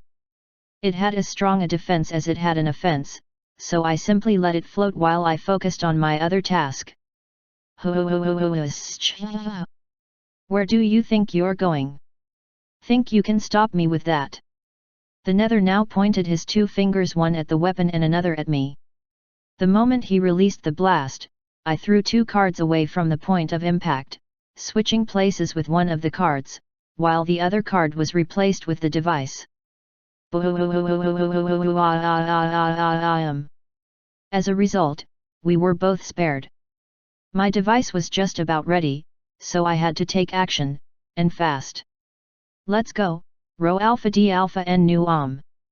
Coating my body in as much energy as I could, I went ahead of my device's beam of destruction and charged in the direction of the Nether. My body ached to no end, and I could feel it expiring rapidly. Using too much power would kill me for sure, but I was desperate. I pushed myself and charged at the enemy head-on. Are you a fool? The Nether pointed one of his fingers at me, but I used the same trick from earlier and swapped places with a card I threw behind him. That card was my most durable, yet the moment it got behind him, it almost became corroded and vanished. Fortunately, I was able to swap places with it before it completely dissipated. This was why I had to time everything. You really? My device suddenly whirred loudly, indicating that it was about time to release its power. From its upper angle, it would shoot a powerful blast at the Nether, weakening or perhaps injuring this being. Like I'd let that happen. The Nether pointed his palm at my device, pouring out an immeasurable amount of Nether into it. Wait for it. I thought to myself. I was nearly out of cards, but cards wouldn't cut it this time. The moment the blast was about to be released, my device was also ready to fire. And then... I switched places with my device, allowing it to appear right behind the Nether at a lower angle. From this angle, it fired its shot while the Nether's blast slowly enveloped me. Not yet. I swiftly returned to my friends by swapping positions with the spell card I left behind when I charged into battle. With that, I was not only safe, but...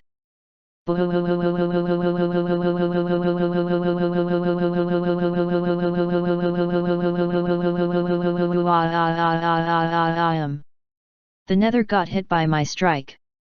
Due to the angle of the attack, and the sheer power unleashed by my device, the beam of light pushed the Nether up into the sky.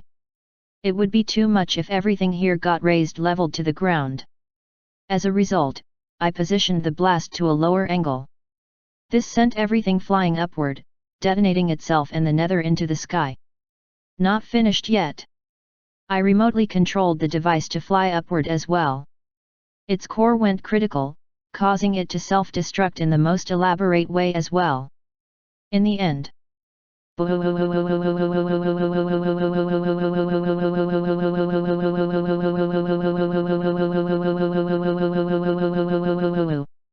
everything erupted marvelously. Asterisk. Asterisk. Asterisk. Chapter 763. The sky above was painted marvelously in a multitude of colors. It seemed to spread across the entire world like an expanse of glorious light. With such shimmering lights, and the beauty of destruction evident to our eyes, we witnessed the elaborate destruction I caused. The area of effect was estimated to be at least 3 times bigger than what happened in the northern continent, and I also tried to contain the blast so it would target the Nether and only him. Still, the area of effect, as expected, expanded far and wide, the target being at the center of it. That's why, or at least, one of the reasons why I took it far into the sky. The shockwaves greeted us as they accompanied the loud explosion. Fortunately, we were safe within my reinforced barrier. Wow, such destruction! Kazan whispered beside me. She gave me a nervous look, as well as that of surprise. She probably couldn't believe that someone like me could be capable of so much power. This is the result of stocking up for a long time. I thought to myself. You really did it, Louis. I'm sorry I doubted you. You really? Carla was astounded. She looked at me with such pride that I also felt good about it, and myself. However, I was not blind to the reality of the situation. It's not over yet. My gaze went far beyond the direction of my allies, and focused on a single location. What do you mean by that? Jane spoke up behind me. My allies were finally conscious, and I had seen just how tired and disturbed they were. Their faces were slowly brimming with hope, but my statement must have made their relief cease. Look at Seal. She's just floating there, unconcerned.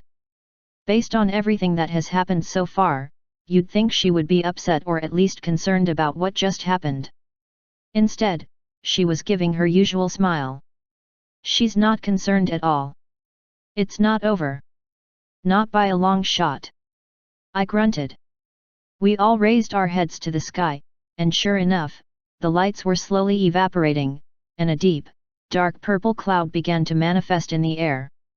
Flashes of purple lightning occupied the expanse above our heads, and a single entity stood there. This being's monstrous majesty could not be ignored even if one tried. It's the Nether and it's unscathed. I had hoped that the blast would be enough to injure him, at the very least. It contained so much energy, after all. Yet, he seemed absolutely fine. Now I see why Seal couldn't have been bothered. All of that was just child's play, Well, this is a pleasant surprise. I certainly felt that one. The Nether's voice thundered.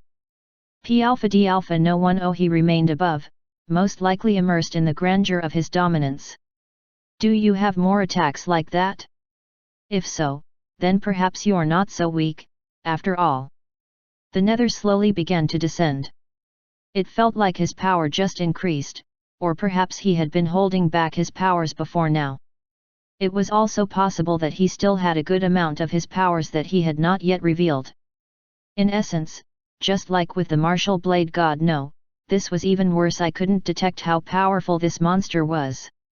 Speaking of the martial blade god, he was still in deep meditation. Since the fight started, he had yet to move from his location. I would have gone after him if I had the chance, but my hands were full with the Nether. It probably wasn't worth it anyway, though I couldn't help but wonder what he was up to. Still. If you have nothing left to offer, this should be the end for you. I'm not done. In fact, this was only the beginning. Rho Alpha D Alpha N Nu I instantly teleported to the sky, leaving everyone behind. Flying far above the Nether, I reached the spot where the explosion had taken place. Once I reached this summit, I was able to see everything around and beneath me. It worked. A smile formed on my face as my gaze rested on the Nether. My true goal hasn't been to kill the Nether with my earlier blast. I did count on him being injured by the blast, so the fact that he was perfectly fine threw a wrench into my plans. Still, I just had to improvise. The true reason for the explosion, was to create an ideal environment for my actual trump card. Spellcraft. Let's begin round 2. I grinned fearlessly despite being completely nervous about this whole thing. Hehe, you're amusing. Different from Merlin, but similar to. Interrupting his words with my first strike, I sent multiple flashes of light charging in his direction. Really? That won't work, you know. I was well aware. The big blast from my device didn't even leave a scratch on him, and that had been my strongest move. It was clear that I couldn't overpower him with raw power alone. There had to be another way. Sourcing for that weakness was my reason for creating the perfect environment for spellcraft. The explosion dispersed ether into the area. I can use all that ether to my advantage. If I take the interaction of mana and miasma, and compare and contrast it with ether and nether, I should be able to find a way out of this. Mana and miasma could be considered opposites the same way ether and nether were. I had almost no knowledge of how nether worked, so I was just going on a limb here. If I was wrong, then things could become messed up really quickly. If an equal amount of mana and miasma collides, it will cause a balanced elimination of the distinct particles and offset any action that is brought forth from them. In essence, it created anti-magic. If either side was weaker than the other, depending on the ratio and method of combination, it could lead to a chain reaction of unstable elements, causing a much bigger explosion than normal. Kind of like how little sprinkles of water caused flames to flare up, while a larger measure would put it out. If I use the same process here, I wonder what will happen. There was only one major thing to consider about this task I was undertaking, one crucial element. Will I have enough ether to survive? Asterisk. Asterisk. Asterisk. Chapter 764. I was scared. My body felt cold, and I was shivering uncontrollably. Despite how cold I felt, beads of sweat still formed on my skin. Terrified of this entity, and the huge possibility of loss, I remained stagnant in the sky. I watched as my bolts of light flew in the nether's direction, waiting and keenly observing the effects. This is stupid. Without moving an inch, the blasts were completely dissolved. They were cancelled out by his nether. They were too weak, after all. Then, using spellcraft to attract the ether around me, while also powering it up with strength to quicken the process, I created a javelin of light. It contained more condensed energy, and I fired it right at the nether. I see.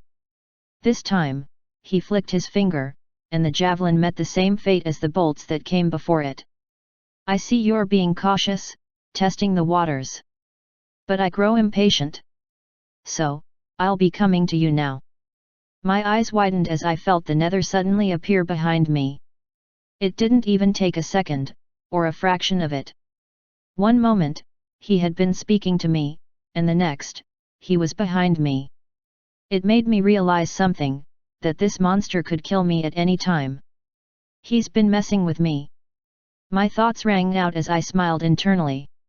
Using spellcraft, I became one with my surroundings. Of course, all my senses improved dramatically. However, because of this bond, I could easily be anywhere in my sphere of influence as well. No distortion or disturbance could prevent my free teleportation. Besides, since it was close by, and well within my domain of influence, I could evade even the nether's strikes. My brain couldn't keep up with the speed of my opponent, though. However, I wasn't necessarily the one casting the spells. It belonged to my original magic. Great Sage's Grimoire. I vanished from my location before the nether could capture me, moving even further above him. A smile formed on my face, and sweat dripped down my face. That was a close call, and I really thought I would die. However, I've got you where I want you now. All the ether around swiftly converged on him, shrouding him in their multicolored light. Back when he had been outside my area of influence, I could only test the waters, but with him here, I could attack with all I had. Of course, Trying to damage his body was useless. He was too strong for the ether to really damage him. However, I hadn't forgotten how he got to this state. Ultimately, the Nether is possessing a vessel, and that vessel has the total set of arcanas within him to keep everything stable. If I used spellcraft to guide the ether into my target, and offset the reactions going on within him, then it would be my victory. No, I probably didn't even need that much. Just one arcana. If I can just offset one arcana, or cause an internal imbalance due to the mix of ether and nether, that will be enough. The chain reaction would cause the nether to go unstable, and that was when we would all make our counterattack. That's right, that was the hallmark of my plan. I sent the ether around him to even the depths of his soul, concentrating them in order to poison him from the inside out. His external shell was tough, but what about his internal self?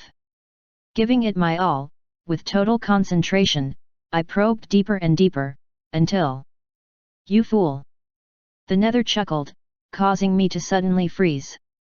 So that's what you were trying to do? How foolish! My eyes widened instantly, feeling a certain pressure course through my body. What an interesting way to use magic. Unfortunately, you're not the first to try something like this on me. What did he call it then? Magecraft? Haha, he truly was an interesting specimen. Rho alpha d alpha. En nu I didn't understand a word of what the nether was speaking, but that wasn't important at the moment. I can't move. I can't use magic. I couldn't do anything at all. Aren't you aware of the dangers of this technique? If you can control the ether remotely by infusing your energy into it, then isn't it possible for me to hijack that control by infusing my more dominant power? Upon hearing this, my eyes widened and my senses suddenly went haywire. All the ether around me, all the lights that surrounded me, suddenly died out. They all became corroded, turning into nether. And I was right in the middle of it. I couldn't do anything but helplessly watch. What now? What is your counterattack?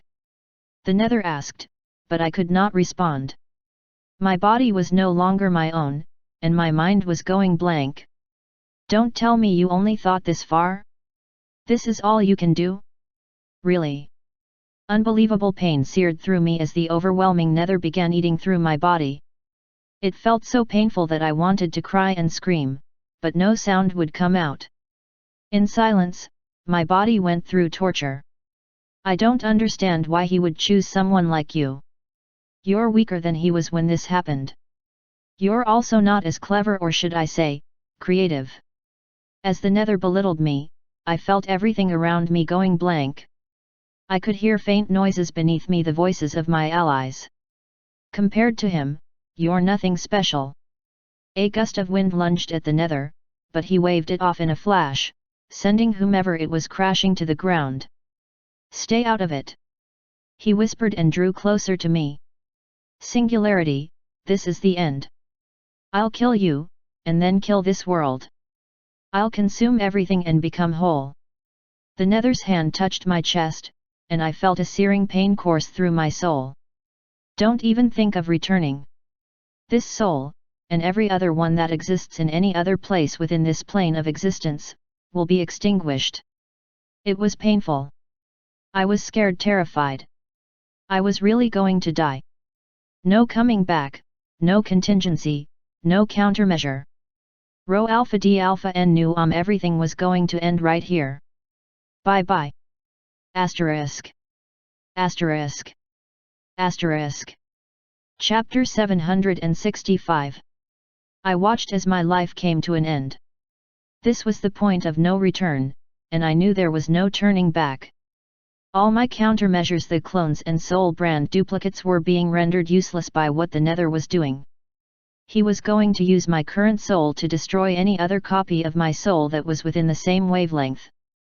In essence, corrupting everything related to me and ensuring all of my links to this reality are cut off. Thereafter, he would extinguish my soul by permanently destroying it with nether. That way, there would be nothing left. My body was already expiring, so that meant I'll be gone forever. I wish I had more time.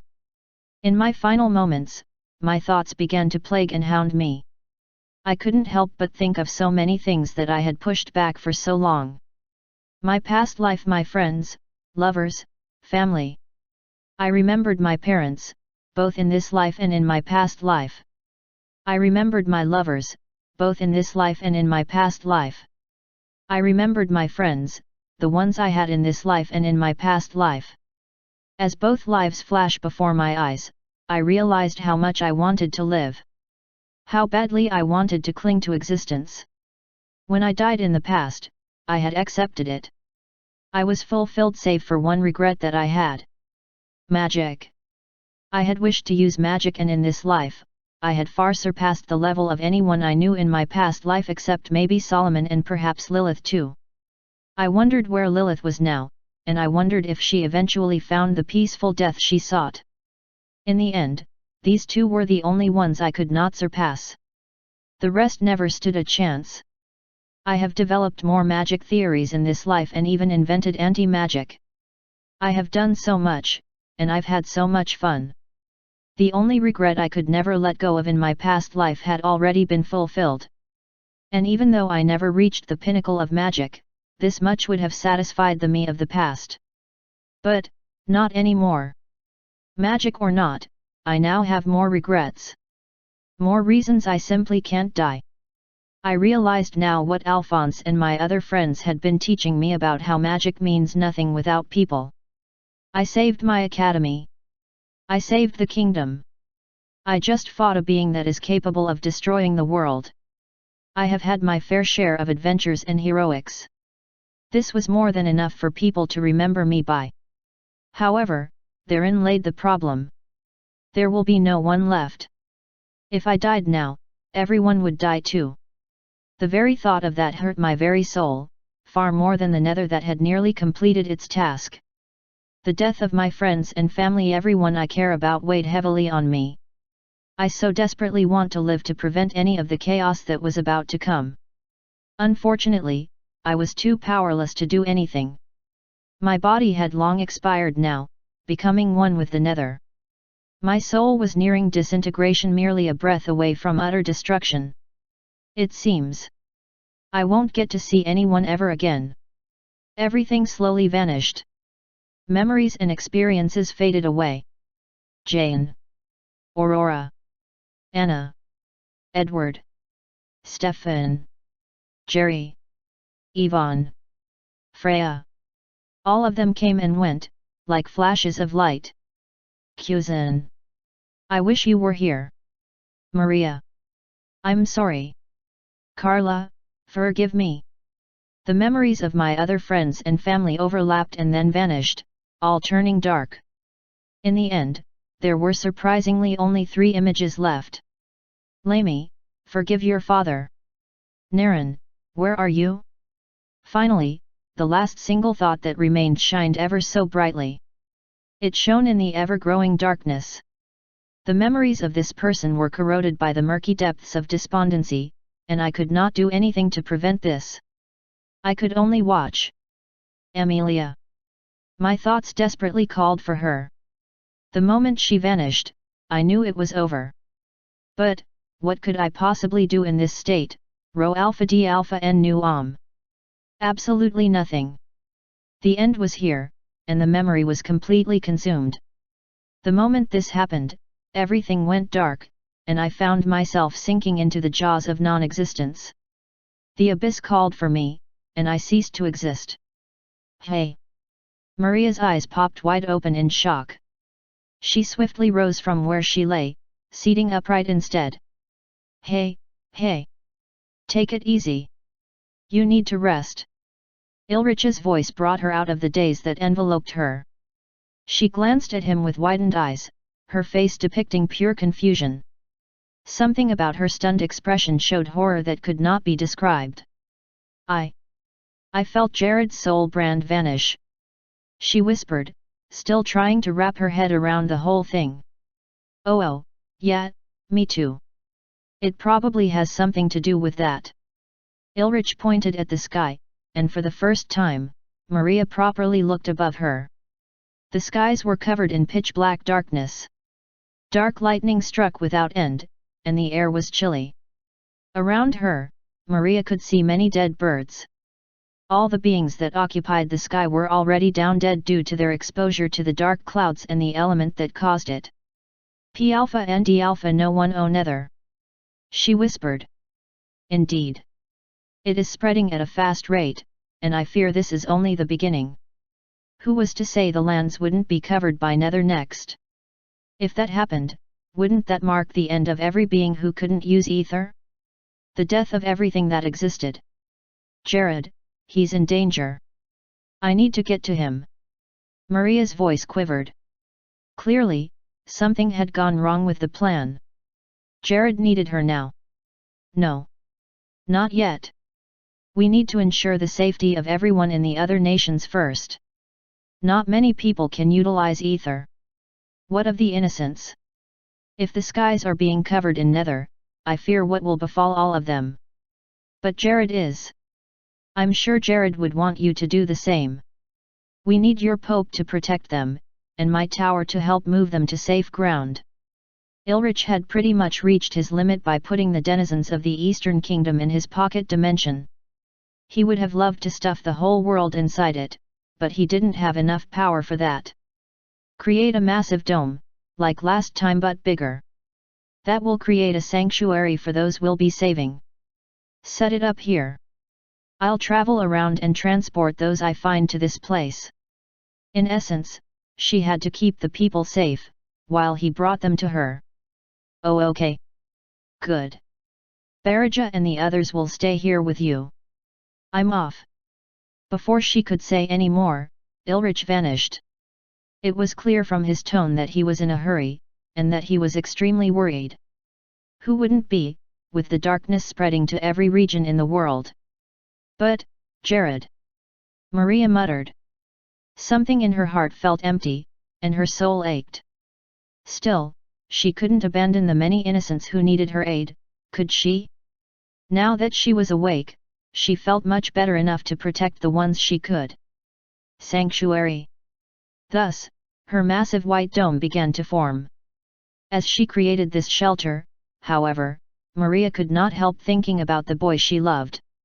Jared, you're still there, right? Asterisk. Asterisk. Asterisk. Chapter 766. All done. The Nether spoke, returning his gaze to his dumbstruck audience. Jared Leonard, humanity's champion, had long become ash, and his soul had been snuffed out. He was dead in every sense of the word. At first, only silence permeated the dark expanse. Everyone was too devastated to utter a single word. Their eyes simply widened as their bodies remained still. It was as if they couldn't make up their minds on what to feel. Anger? Sorrow? Regret? Shock? The list was too long for their brains to comprehend at once. In the end, the onlookers gave gasps of despondency and pain. Now then. The Nether grinned, slowly returning to Seal's side. His satisfaction stemmed from the defeat of the only available contingency. Now nothing was stopping him. Not anymore. Jared's friends, his allies, could only watch powerlessly. None could stand up against the Nether. Jared, I. Anna was too distraught to form a coherent speech. She had been so upset at Jared that she had done something foolish because of it. She regretted it throughout her stay with Jane, but she just hadn't known how and when to tell him how badly she wanted to apologize. But now she'd never have the chance. Having lost Kuzen first, and now, Jared, she simply couldn't take any more. She could only crumble to her knees and weep helplessly. P alpha and D alpha no one Olami was no different. She always blew off her father, and her relationship with him was paper thin. She had blamed him for abandoning her and her mother, and she often acted stubbornly towards him. While she still felt that he was a jerk, Lamy knew he was much less of a jerk than she was. Dad, no. Her whispers were filled with emotion and her eyes displayed despair. Then, there was Jane. J.J.R. Lewis. Jane was also in deep agony. While she didn't cry, her heart burned with immense pain. She fought off the tears this time, but her eyesight was blurry. Her head hurt ceaselessly, and she felt like something in her chest would explode. It hurts so much. Tightly clutching her chest in pain and incomprehensible sorrow, she broke down as well. The pain was not restricted to these three, though. Each person who watched was related to Jared in one way or the other. Even Kazan, who hadn't known him for very long, mourned his loss greatly. That boy was a true apostle. She whispered amid the grief. Well, once you looked through the crowd, there was perhaps only one person who wasn't grieving. However, she felt very sad that Jerry was. And as a result, her heart broke to see such a tragedy happen. This truly was. Why you? The loud surge of a rageful voice suddenly sounded. An eruption of pure, destructive energy rose to an unprecedented degree. It was so terrifying that it made the onlookers forget their grief for a moment and look in the direction of the voice. It belonged to Carla. Her bulging eyes were focused on the nether, and her body emitted so much destructive power that it felt unreal, ascending far into the heavens. With an expression akin to a beast, and all the energy around finally coalescing into her to form a more stable and concentrated source of power, Carla growled and roared at the one who took her man from her. "I'll kill you! Before a moment of thought could even be formed, Carla closed the distance between her and her target, easily destroying everything in her wake. Her body was covered in the energy she had absorbed from the sun, as well as the martial blade god, accompanied by several other pieces she had accumulated over the years. All of that unused energy immediately burst out, causing her to reach heights she had never attained before. Rho Alpha D Alpha N Nu Om. Her body turned bright red, and her hair floated up in the sky. Horns appeared on her head, and her ears grew longer. Her fangs became bigger, and her eyes were glowing like death. She felt like a demon beyond the realm of demons. A devil, in every sense of the word. Launching her first strike, she was able to easily deflect the nether blast from the nether's fingers, surprising the dark entity. She dodged the next one, reaching him in 2 steps. Roaring with her mouth wide open, she unleashed a powerful breath attack that shot at point-blank range. The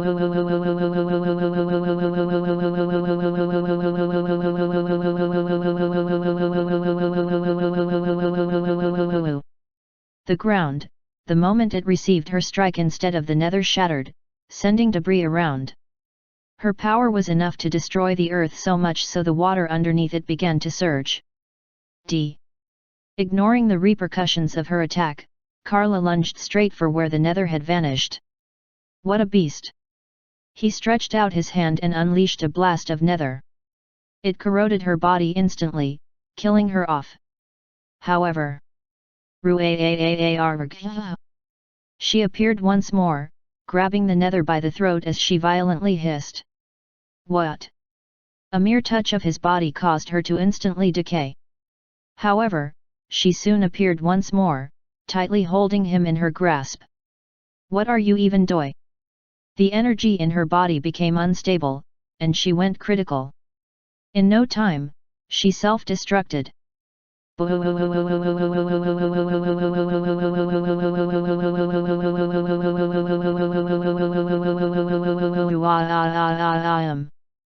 shockwaves spread around for miles upon miles, and the skies were painted red. Ha, this one!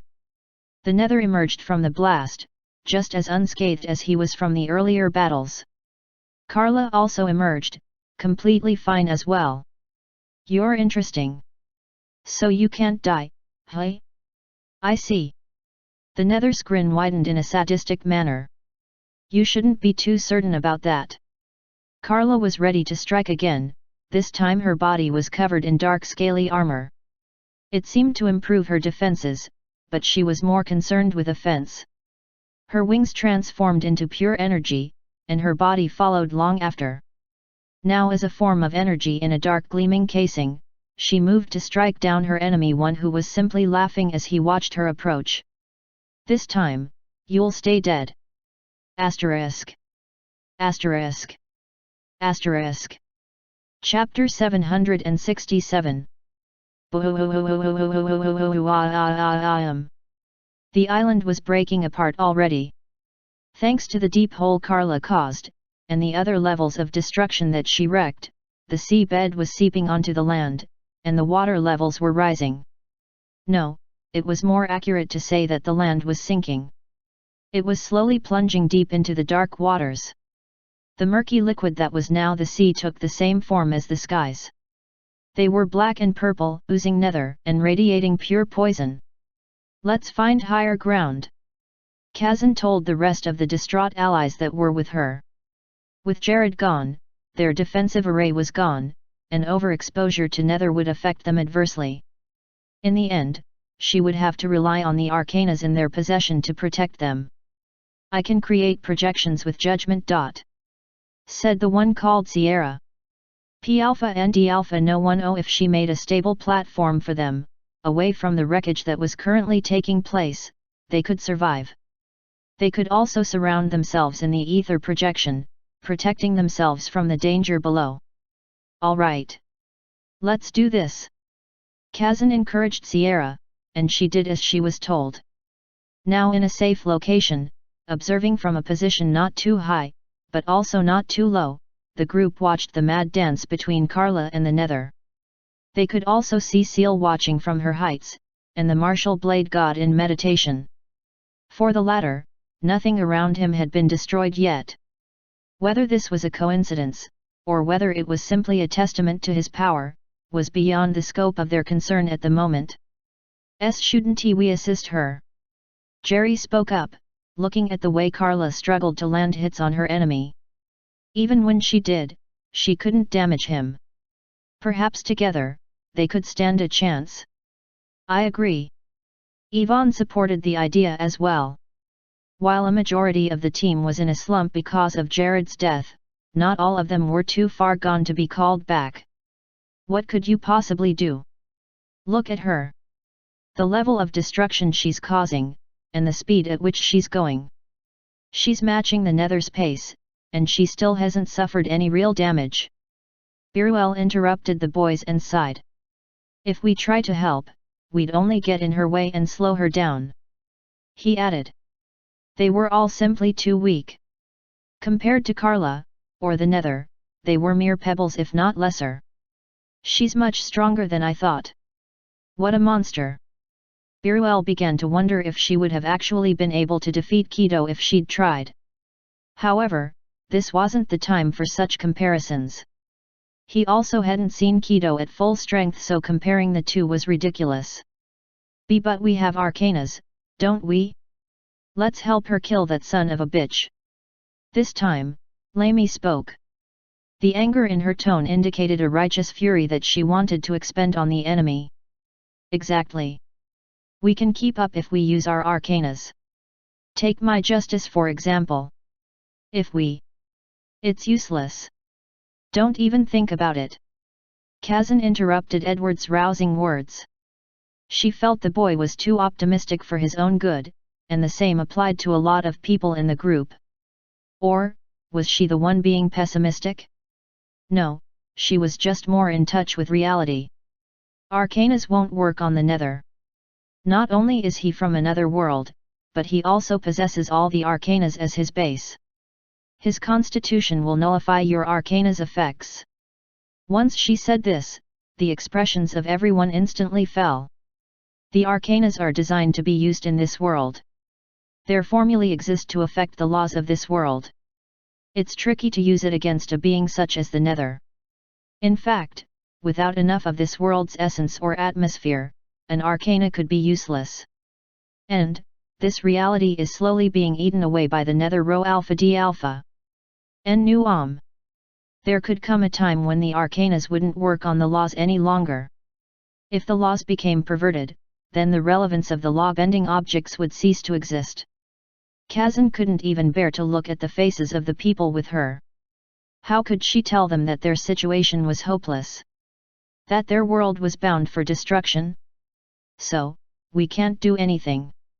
A skeptical voice sounded from behind her. She didn't look, but a sigh escaped her lips. What did they expect her to say? Pray, maybe? I don't know. I don't have much time left, so I am also thinking very hard about what I can do.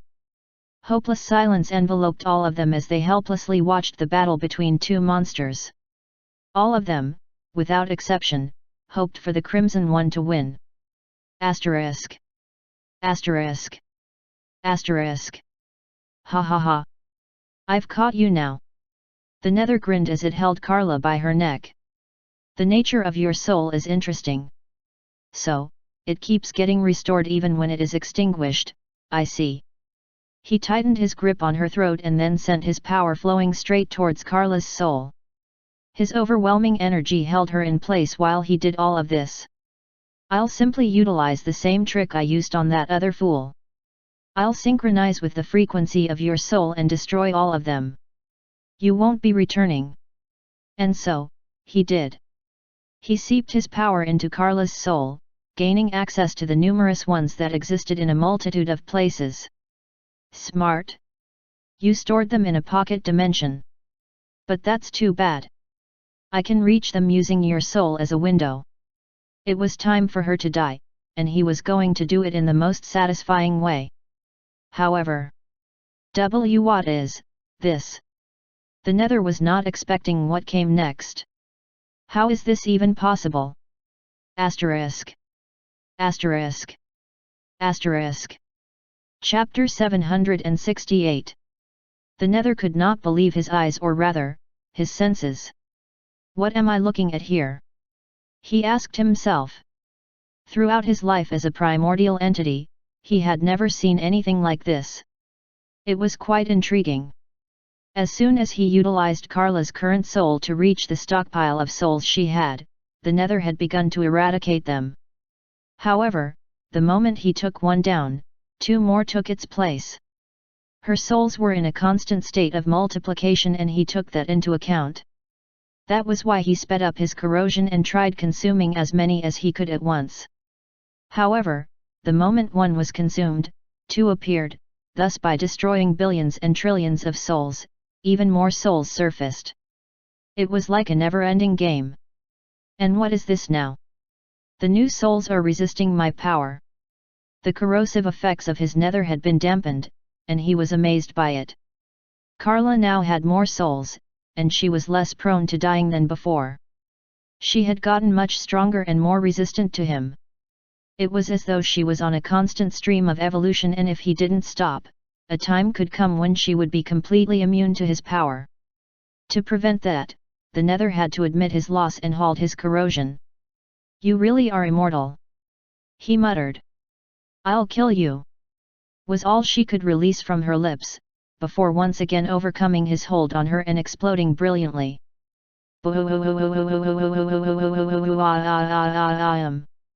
She appeared a distance from him, ready to strike once again.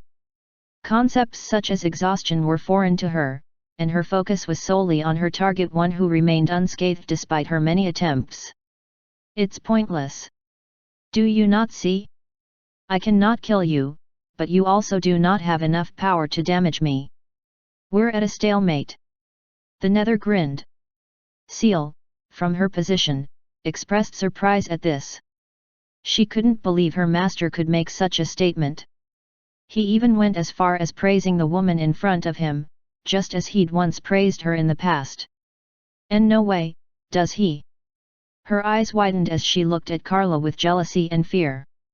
There was no way the Nether would take an interest in a savage like Carla, right?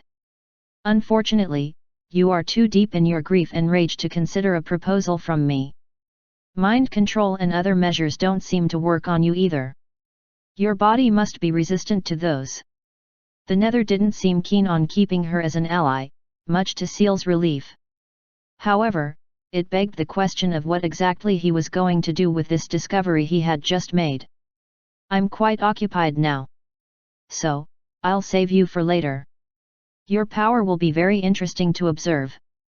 Carla was done with her preparations, and an even greater surge of power burst from her, far greater than anything she had displayed earlier. It was as though she was the very personification of destruction. I'll observe you later. As soon as the Nether stretched out his hand, Carla was already in front of him, ready to launch a reality-shattering blow at him. The speed defied time and space, and this blow was bound to be the finishing blow that would tear this island apart. However, that's enough for now. The Nether easily parried it, using a huge wormhole to suck in her fist as soon as he deflected it. P alpha D alpha no 10 before Carla could recover from the recoil of having her hand sucked into the wormhole, a dazed state that didn't even last a moment. The Nether moved much faster and shoved her into the massive black portal. Rho alpha D alpha N nu Helplessly pushed inside, Carla disappeared into the darkness, removed from the world completely. It seems I can still seal her away. In any case, she's not escaping from where I kept her. I'll deal with her later, he murmured. Still, he hadn't been this intrigued by a creature for a while. Only a few had accomplished this feat, like Seal and Merlin.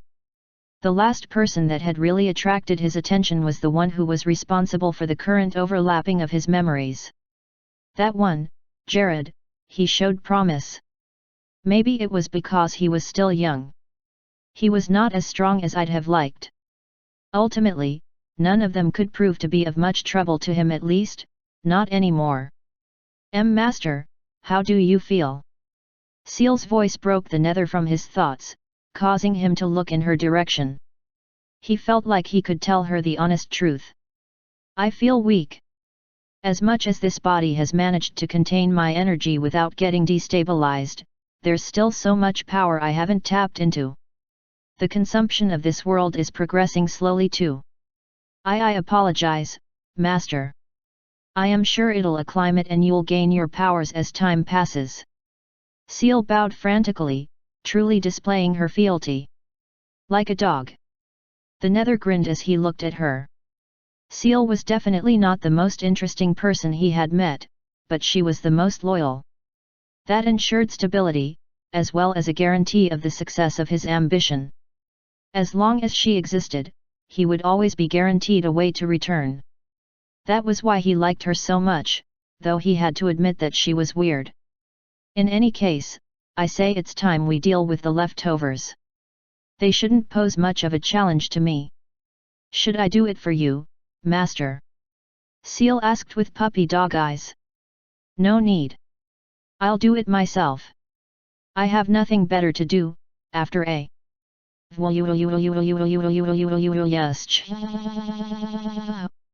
Before the Nether could complete his statement, a brilliant glow of blue light ascended to the heavens.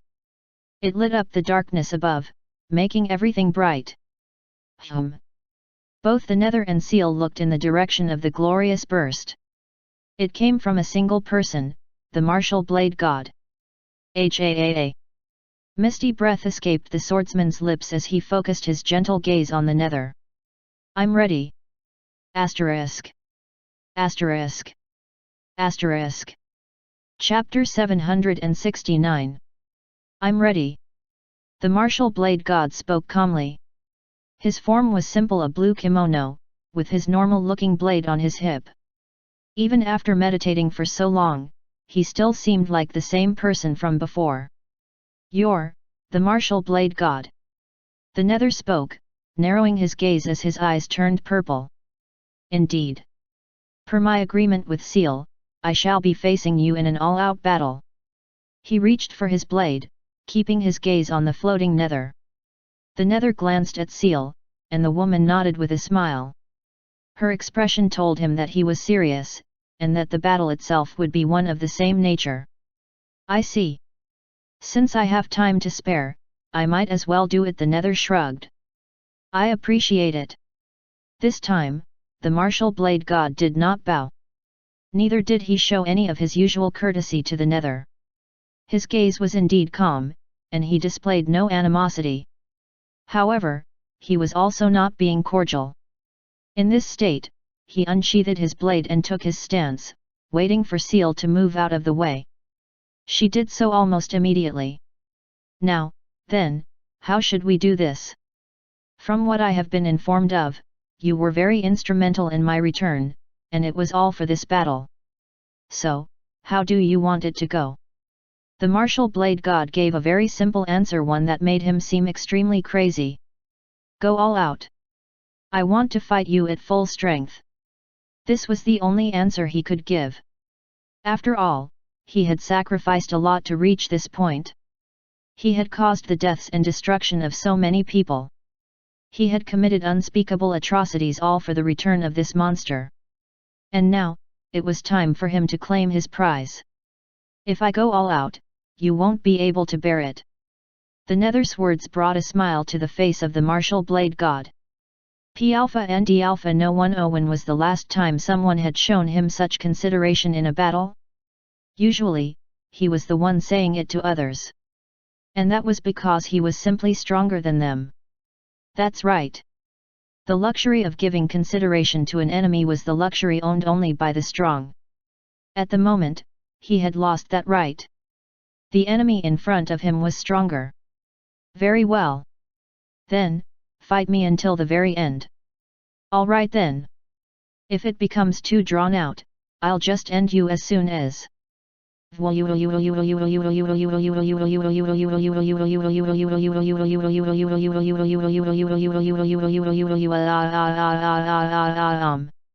An immense pressure permeated the air, causing everything around to shiver. The ascending blue light converged on the martial blade god, and his hair turned white, same as his clothing and his blade. Several incorporeal blades appeared around him, and an armor-like structure covered his body. It seemed like the swordsman had really ascended to the realm of the divine, thus living up to his name, a god. As the martial blade god felt the power course through his body, he heard a voice echo in his soul. Are you sure you want to do this alone? It belonged to his familiar one of the constellations that existed beyond the current world he was in. Yes, Ares. The martial blade god smiled. The fight would certainly be much easier and faster if he had the aid of one of the most powerful familiars that could ever exist. However, there will be no point if I do not use my power. Very well. I will be sure to watch your final moments. And who says I'm going to lose? Well, shall we wait and see? The martial blade god could not help himself from chuckling. It was just like Ares to be salty because he wasn't being relied on.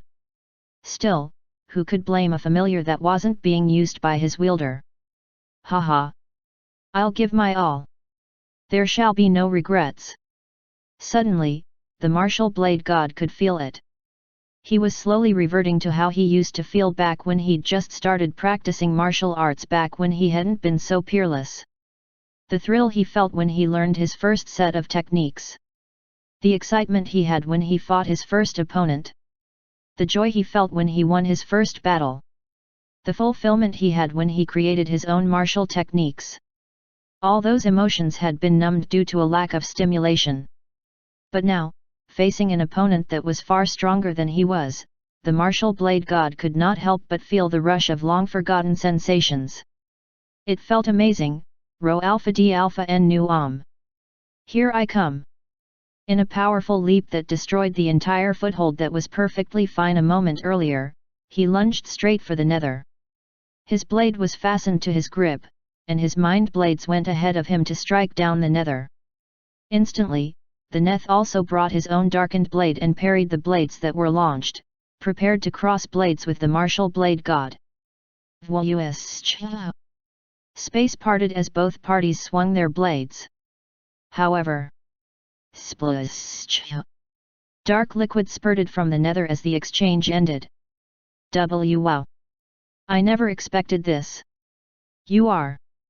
Before the nether could say any more, the martial blade god went for the next strike. His blade was brimming with so much power that it could destroy anything it touched, even nether as dense as his opponent's. This time,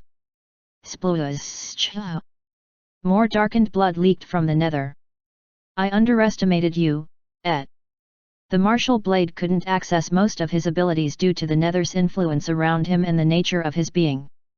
He could not see through the nether's time, and he could not rely on a lot of his techniques. Even if he could, they wouldn't have been very effective on the opponent.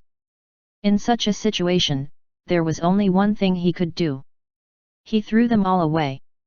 He chose not to rely on his other techniques and focused all of his ether on his blade. Every single power he had was focused on his body, and his weapon was an extension of it. Nothing else mattered. As long as he could reach his enemy, as long as he could cut his opponent down, that was all that mattered. Ha ha ha ha ha. Interesting. They crossed blades many times, and the nether always came up short, losing more fluids as the match went on. Everything around them suffered damage, and there was practically no land underneath them anymore. Even the darkened seas were evaporating rapidly. Before long, there would be nothing left in the world. Still, nothing prevented them from exchanging more blows. This is it. This is what I've been living for. The martial blade god clenched his teeth and strained his body even more to land another hit. In terms of speed and strength, he admitted that the nether had him outclassed. In fact, the distance between them was very wide. However, the nether was not as adept in martial arts, which gave the martial blade god his only advantage. Even then, it's taking every single ounce of my power to land a hit. This is it. He was certain that if this kept up, he would finally be able to achieve it. He would be able to surpass his limits and reach the state he desired. Asterisk. Asterisk. Asterisk. Chapter 770. How long have we been fighting for? The martial blade god had no idea. The concept of time suddenly seemed meaningless in the clash between both him and a being that had transcended such shackles. Only the sublime feeling of cutting through the nether's body, and the evasion of fatal blows, filled his mind. And slowly, he began to experience another sensation he had forgotten. Ha, ha!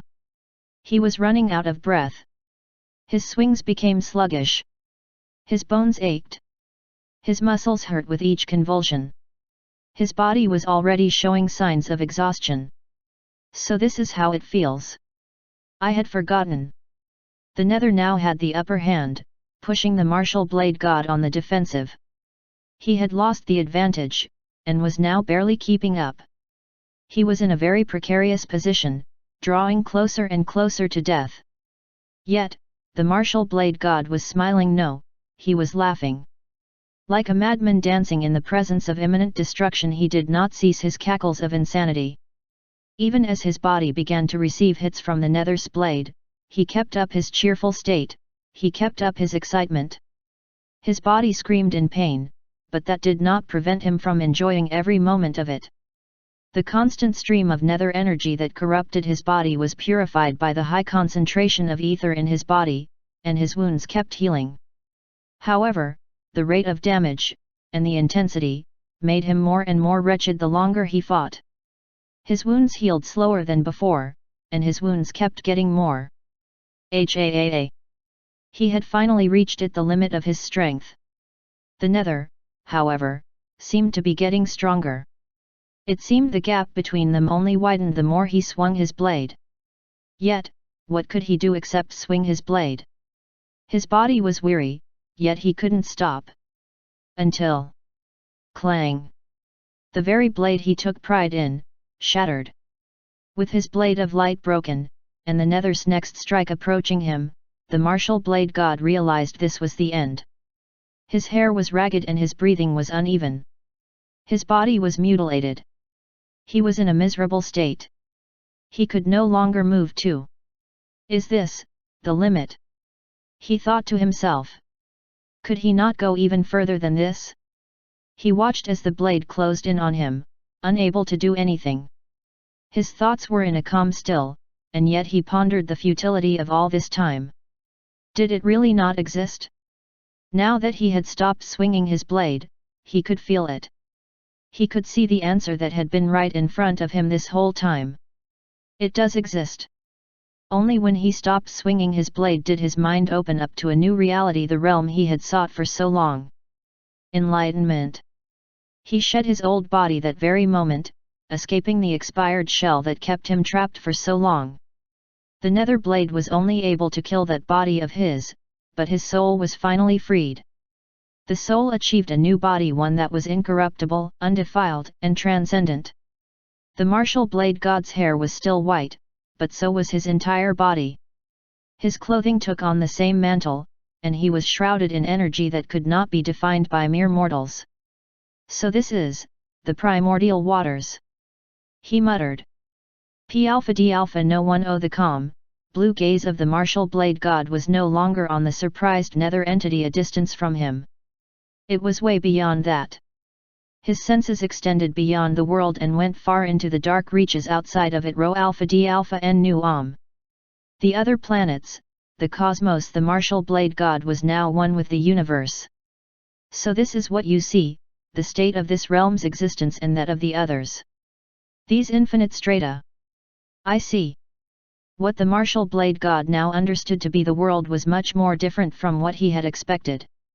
The realities he peeked through, the multiple life forms he saw, the vast reservoir of energy left untapped, so many things that would not have been comprehensible to him prior to this moment.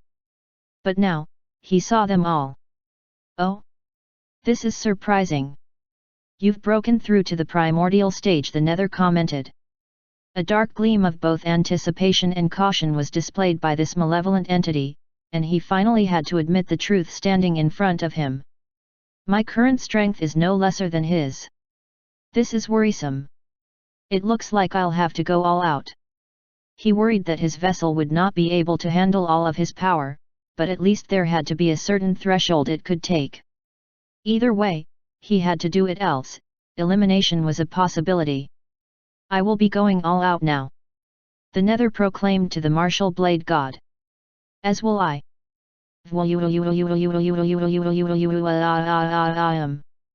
The nether's body suddenly released an immense surge of dark power, spreading past his body's reach.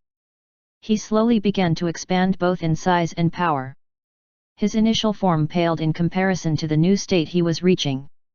He grew to become at least 100 meters, his form towering over the darkened clouds above. In this form, his dark majesty became far more pronounced. This is the limit, it seems. The nether smiled, looking at the little speck of the martial blade god. Now, my power has far exceeded his.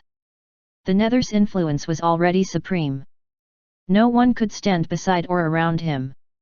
Even Jared's allies had long fled and could only watch from a distance. In this form, there was certainly no one who could go against him. Or so he thought.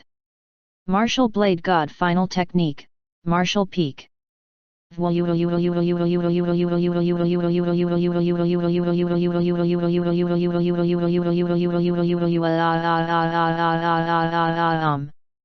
Warbling and glowing like the very essence of the world, a massive burst of ether peaked.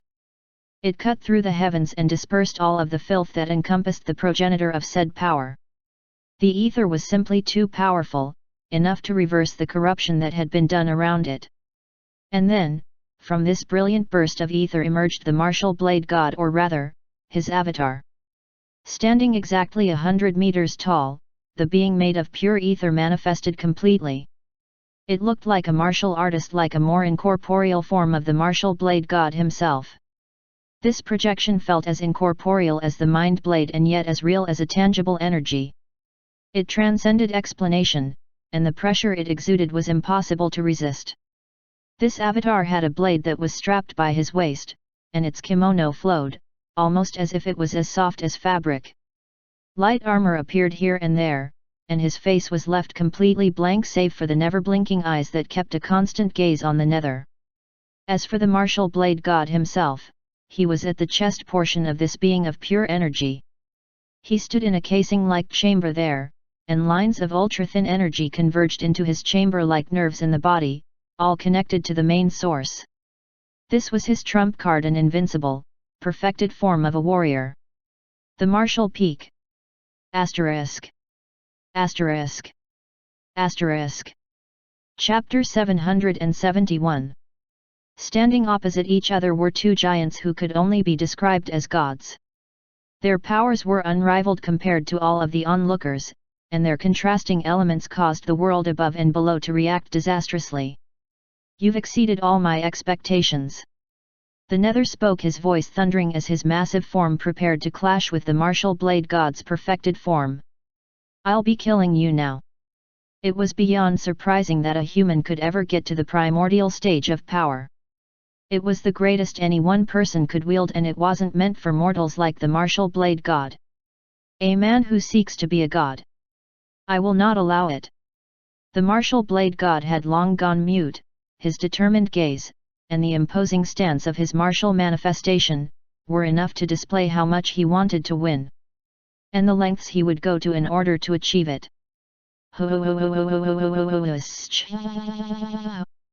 Both parties threw their first punch at each other just for feels.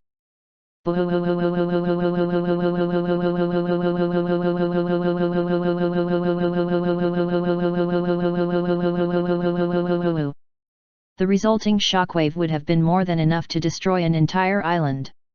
In fact, the Nether cult's headquarters had long been destroyed. Both the Nether and the martial blade god simply floated atop the waters.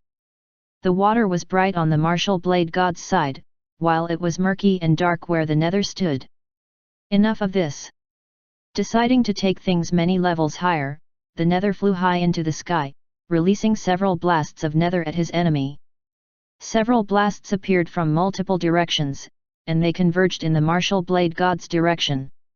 Swiftly moving, the martial manifestation unsheathed his blade, its energy climbing as the weapon came out of its incorporeal sheath. And then, with the swift strike of his blade,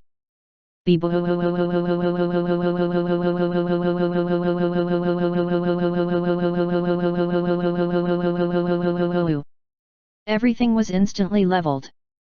The ocean floor evaporated rapidly, and the blasts of energy that came for him were destroyed by the resistant blade strike. Number 91, Heaven's Thrust. The blade of the Avatar was raised in the direction of the Nether, and instantly, a massive sword descended from above. It was bright blue, radiating the same energy as the martial manifestation. Like a mind blade but thousands of times bigger, it descended on its target.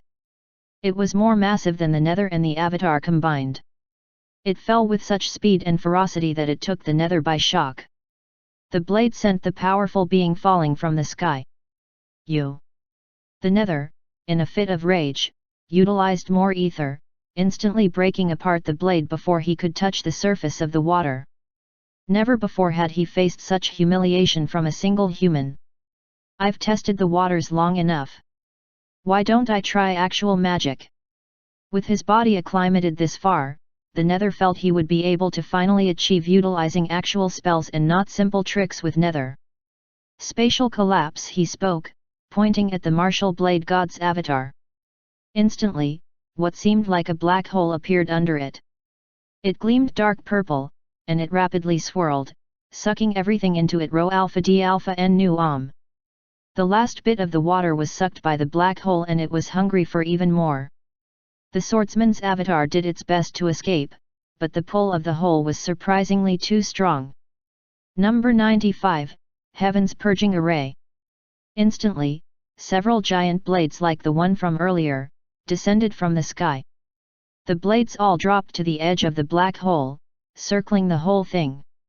Once they did this, the martial blade god controlled his massive avatar to strike the very heart of the black hole. P alpha and D alpha no 10. Number 97, Hell and Heaven's Clash.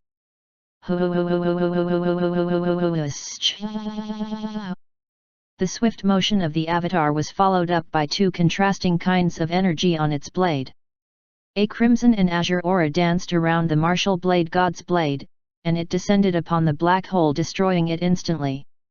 As soon as he did this, he swept through the air and went for the Nether, who was still surprised by his ability to destroy a collapsing space with enough force to destroy a world.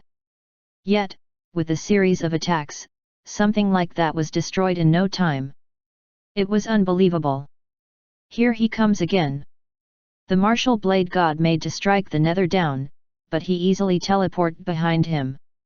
He utilized a miniaturized version of spatial collapse to serve as a thrusting blow to the avatar, sending it flying further into the sky. Let's take this above us. The Nether sent a couple more miniaturized versions which the martial blade god easily evaded this time. Many mind blades appeared, all to severely wound the Nether, but he created a dense barrier to ward them all off. Corruption. The moment he cast this spell, the mind blades turned purple, and they all became nether blades instead. The Nether sent them flying in the direction of the martial blade god, but he counteracted the strikes with more mind blades. Inverse proportions. Instantly, the direction of the martial blade god changed almost as though reality had been flipped.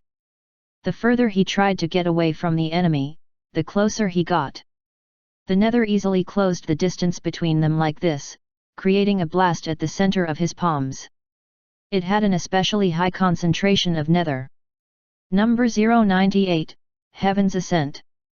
The blast went straight for the martial blade god, but an overwhelmingly large ball of energy rose from beneath the martial blade god as he swung his blade, and it overwhelmed the orb of destruction, sending both of them further into the sky. The blast detonated above the martial blade god and the Nether, causing the darkened skies to have a bit more color to them. Sparkles of blue and purple energy descended on them from the sky, and once more, they watched each other in silence. The air turned stale, and an atmosphere of finality settled on the two. Asterisk. Asterisk. Asterisk. Chapter 772. It was clear now that these two were in the closing act of their battle. Even though it had destroyed all of the water around, and even the lands far away had suffered so much damage, they still had a lot more energy to spare. Nothing would ever be the same, and it was because of their clash, but what did these two care? They simply wanted to settle the score. Only one thing could be said from an observation of the two monstrous beings. P alpha and D alpha. No one. Oh, a man defying a god. No, perhaps this wasn't a man any longer. He was something more. This man has become a pest. The Nether thought to himself. Never had he met anyone as strong as this, yet he wasn't a singularity. As much as he would like to know more, the end had come upon them. Time is up. Flashes of malevolent power began emanating from the Nether, further increasing his powers. He didn't care if he had to exert himself for this. Everything inside him told him one thing, and one thing only. I need to kill that man. Thus, he prepared himself. Dark sun. Spatial collapse. Essence of death. True corruption. Offset. Reality imbalance. Reversal. Polarity proportionality. Coagulation of elements. Thanks to his final spell, all the aforementioned spells that manifested in the air as he mentioned them, converged into a single glob-like orb. Its mushy membrane, like that of slime, took in all the power that the Nether poured into it. It now stood above the Nether at least 5 times bigger than he was.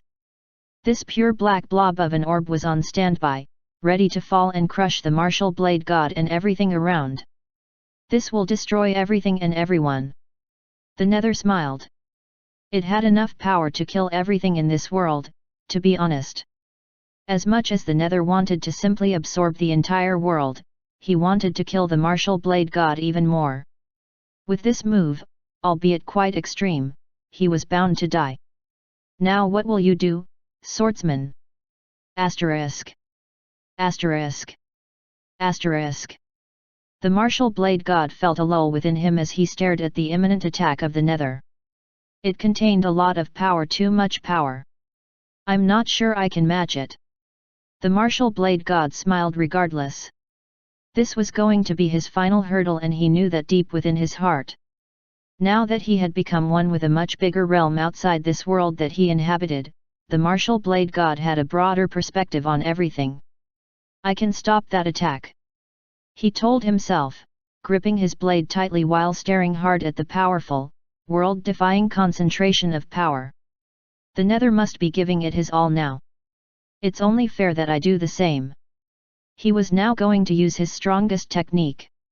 A technique that stood at the pinnacle of the martial blade god's martial arts. Watch me, Edward. And the rest of you, look carefully. The martial blade god could see Jared's allies, and how their stupefied expressions clearly displayed their disbelief. It was charming to experience that one more time. But now, the end is near. The martial blade god took his form, and his avatar followed suit. Both of them were connected, so whatever he did or thought, the manifestation will do the same. As such, we are one. Taking his stance far above the destroyed lands, watching the nether stand even further above him, he steeled his resolve. Martial Blade God Technique number 99. He whispered Rho Alpha D Alpha N Nu Om. Die. The dark, intimidating, and giant orb of utter annihilation descended upon him. As it drew closer, it felt even more impossible to win against it. It was too strong. However, what of it? If it was too powerful, the answer to the problem was quite simple. Stronger, he had to become stronger. Bursts of crimson, azure, golden, and multiple other kinds of colors flashed around his blade as he prepared to strike. All the converging energy fused and became a completely new kind of power. White light like the purest gleam of bright white energy, defying anything imaginable. Taking one final look at the approaching darkness, the martial blade god lowered his blade and screamed with all his might while releasing all of it. Birth of the true martial blade.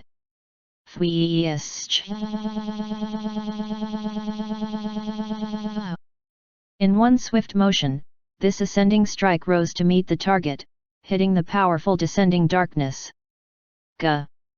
Even after putting all his energy into it, the darkness was too strong and heavy for the martial blade god.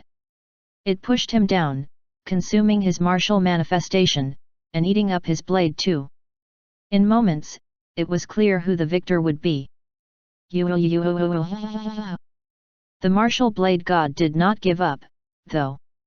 He kept pushing the unstopping force, aiming to be the immovable object. With a powerful roar, while utilizing everything in his power, he pushed the devastating spell away from him, sending it flying far beyond the sky. What? The Nether's voice depicted shock. Unfortunately for him, this was just the start of the technique. After all, this technique had two forms. One was the upward vertical strike, the one he used to stop the orb and push it upward. As for the second, it was a descending vertical slash. Both hands were raised now, and the martial blade god showed just as much determination as he earlier. In one swift move, he closed the distance between himself and the destructive orb and hit it with his extremely volatile blade. It was the clash between pure light and pure darkness. As such, everything around felt the blow.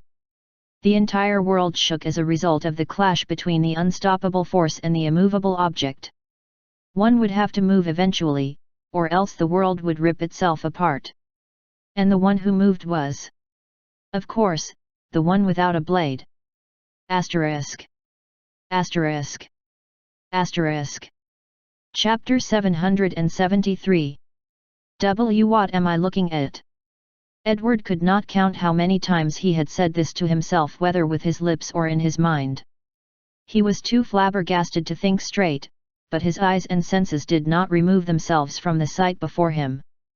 They couldn't, even if he tried. The effects of the battle could be seen everywhere. There was no place to hide where the shockwaves or blasts of destruction would not touch. The entire world was shaking, breaking apart. And it was all because of the two beings in the sky. Martial Blade God. Edward muttered to himself as he watched him cleave an entire ball of devastation into nothingness.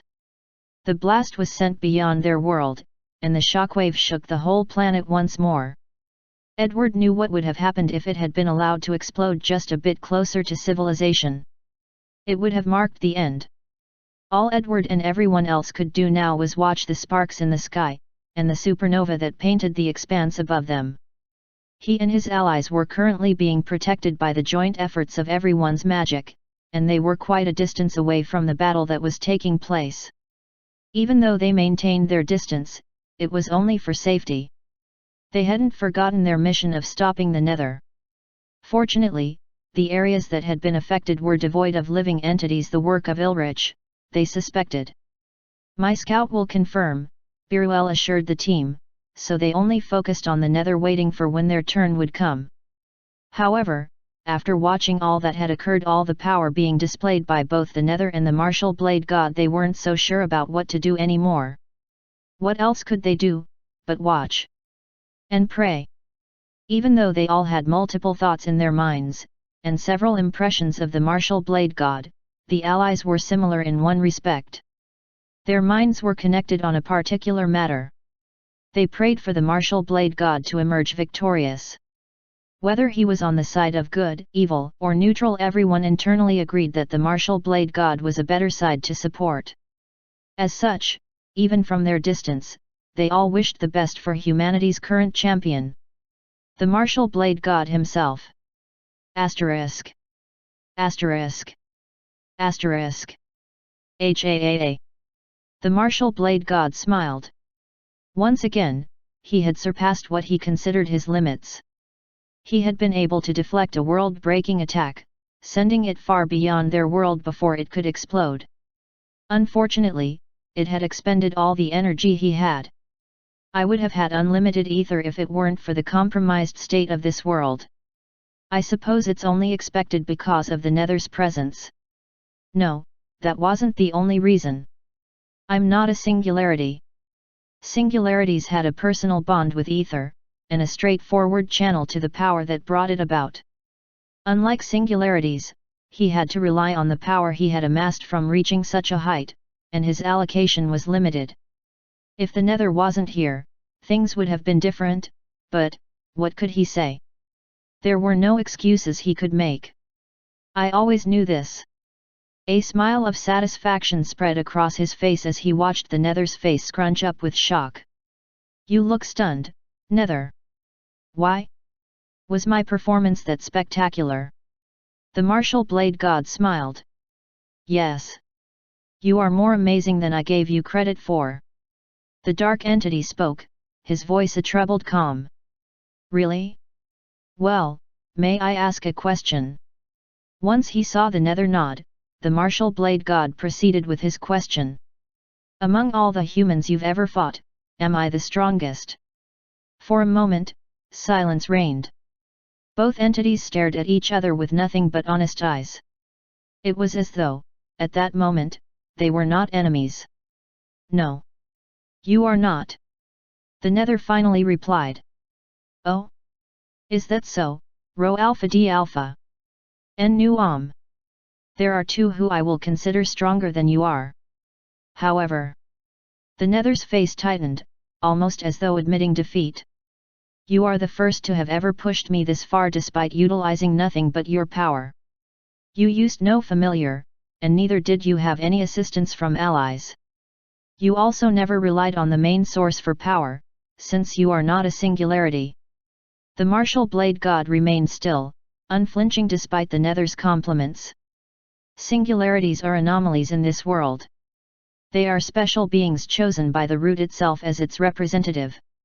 It would be a stretch to even call them humans, at this point.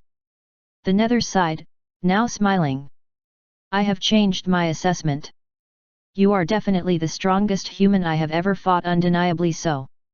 Is that so? Oh, well. The martial blade god once again gripped his blade tightly. Thank you, Nether. Ha ha ha. Now that we've got that out of the way, let us finish this. Indeed. This will be my last move. If you can survive it, then victory is yours. The martial blade god readied himself, watching the Nether very closely. His opponent did the same.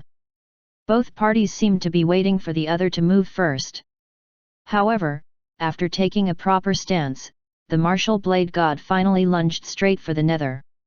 Throwing his blade like a javelin, the martial blade god kept rushing towards his opponent. Twisting higher into the air, the Nether evaded the blade, and this was the perfect opportunity for the swordsman's avatar to completely close their distance. And, when it was done, you came into close range? You fool! The Nether made to corrupt the martial blade god's avatar by grabbing the huge target. However, the swordsman's avatar suddenly vanished. No, it didn't just disappear. It was more like it coalesced so quickly that it seemed like it disappeared. And where did this energy condense to? Well, what? The Nether no longer saw the martial blade god's manifestation, but rather, the martial blade god himself. He was rushing upward, moving past his chest now. You fool!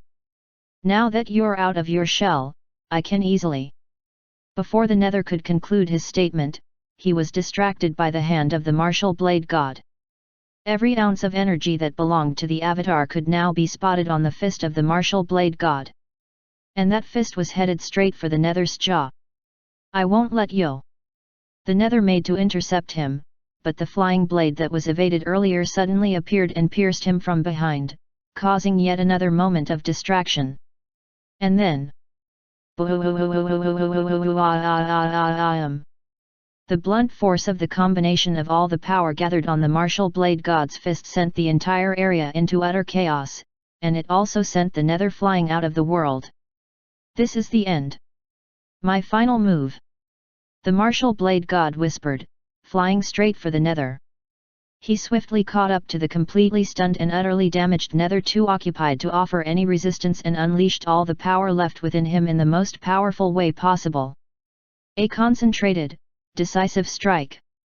Number 100, Martial Blade God Requiem. Asterisk. Asterisk. Asterisk. Chapter 774. Darkness. It covered everywhere, even beyond the world. The martial blade god could see all of it as he ascended past the bounds of his own planet and reached the outer expanse that hosted it. His world, as he had come to realize, was one of many. And this reality was also one of many. His body could feel the resistance of the Nether that he was gripping as they both left the world behind. He ascended higher and higher, as high as he could. Just as he had done his whole life. There really wasn't any pinnacle, there never was. The culmination of worlds was so infinite that this power he had would be somewhat insignificant in the grand scheme of things. Yet, he was so happy. So fulfilled. I was selfish until the very end. The martial blade god thought to himself. A smile formed on his face when he made this realization. He remembered how the deaths of so many people were caused because of him, and how the extinction of his own world was nearly brought about because of his selfishness. Everything was meant to weigh him down, but he accepted them all with a smile. Even though he knew he was a horrible human being, the martial blade god could not help but smile. He still did not care for a name beyond his title, and he did not care for an identity beyond martial arts. However, in his final moments, he remembered Edward, and the ambition the young boy had. It was so different from his philosophy. I can't see the future beyond the span of my life, Edward, however. The martial blade god's smile grew wider and wider. You must fulfill your dreams. Ascending even farther from his native world, the martial blade god's body began to have cracks. Energy cracks which indicated that something within him was about to explode. It was power beyond power. It was pure, unbridled energy. Even now, I can't help but wonder how powerful this will be, and if you'll survive it. The martial blade god looked at the stunned Nether. It was just the both of them, in this infinite darkness that stretched for miles upon miles and even further beyond. He could see them, though the lights that existed beyond the darkness. He could see the sun, the stars, he could see hope within this darkness. So, why couldn't he be one too? My final act is also that of selfishness. The martial blade god's body was already breaking apart, and his own body was beginning to consume him. This was the end. I have no regrets, though. I lived my life how I wanted, and I will die exactly how I want to. The martial blade god doubted that he'd become a bond soul based on the required criteria. Not only did he no longer have any regrets in the mortal world, but there wouldn't even be a soul after he was done. He was going to use up everything to completely wipe out the Nether. Ares, do me a favor. Yeah, I know. I understand, his familiar responded through his thoughts, a tone so grave that it seemed like it was the one dying. This is farewell. The martial blade god smiled. You never used me even once. Then came the silence. No one spoke or moved after the statement. It was simply like the world, and everyone in it stood still. You followed your desired path till the end. And now, you have no regrets. It is now undeniably true, martial blade god, that you are the strongest.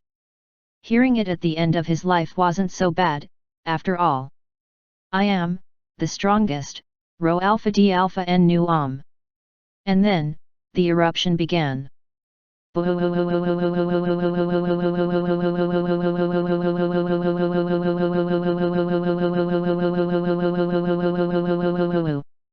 Asterisk. Asterisk. Asterisk. The surge of light was even much bigger than the world that the martial blade god emerged from. The explosion was more than powerful enough to wipe out every single being in the world if it was detonated there. Yet, even in outer space, the blast was enough to cause the planet to tremble. As for the denizens of said world, they were also shaking both in fear and excitement. He did it. Martial blade god, I always believed in you. He saved everyone. Woo! I can't believe my eyes. Amazing. The man they spoke of was already dead, so he could not see the people who once stood against him now revere him as a hero, the only one who could stand against the Nether and win. The darkness in the skies was dissipating, and the blackened waters were turning pure. With the Nether gone, it seemed that the overruling force of ether was beginning to return. In no time, the world would return to normal. Edward, Sierra, Lamy, Anna, Jane, and practically everyone else that dwelled in the floating fortified platform, however, could not celebrate for long. No matter how happy they were about the preservation of the world, they couldn't forget the ones who sacrificed themselves for the greater good. They couldn't forget about Jared. This isn't over yet, everyone. A voice suddenly roused them from their slump, and they were forced to look in the direction of Alovita, or as she'd introduced herself, Kazan. Seal is still out there. She's not smiling, though. That's a sign that the martial blade god did his job well. Really? The Nether is gone? For good. Edward jumped in excitement. He simply couldn't help but take pride in what his ancestor did. No. The Nether isn't gone for good. He's not dead. He can't be killed. Kazan sighed, almost showing how exhausted she was. What do you mean? The Nether is a being of pure anti-energy. It's like the antithesis of this world's ether-given form. Energy can't be created or destroyed, but just transformed from one state to the other. The same applies to a being who is of pure energy, or rather, the opposite. Once Edward heard this, he stopped the celebration going on within him. Instead, he focused on Kazan's grim face. This isn't over. Asterisk. Asterisk. Asterisk. Chapter 775. So, the martial blade god died for nothing. Edward couldn't believe what he was hearing. His ancestor had given his all in an epic showdown against the Nether, and he had even protected all of them, no, the whole world in the process. Yet, his sacrifice had been in vain? No. The martial blade god did well in fighting the Nether. That means he's expended a lot of power. Plus, with that blast's effects, I can only imagine that he's gotten even weaker. Kazan was simply trying to say that the Nether would be a far easier target now that the martial blade god had played his part. But how are we supposed to stop him if the martial blade god couldn't? Ivan spoke, sighing as he shook his head. The situation was too messed up for a simple man, like him, to wrap his head around. Ivan has a point. If we can't even kill him, then what are we supposed to do? Jerry asked, looking at everyone in the floating fortress. He knew their combined might was far weaker than the martial blade god's shown power, so if the martial blade god couldn't win, how could they stand a chance?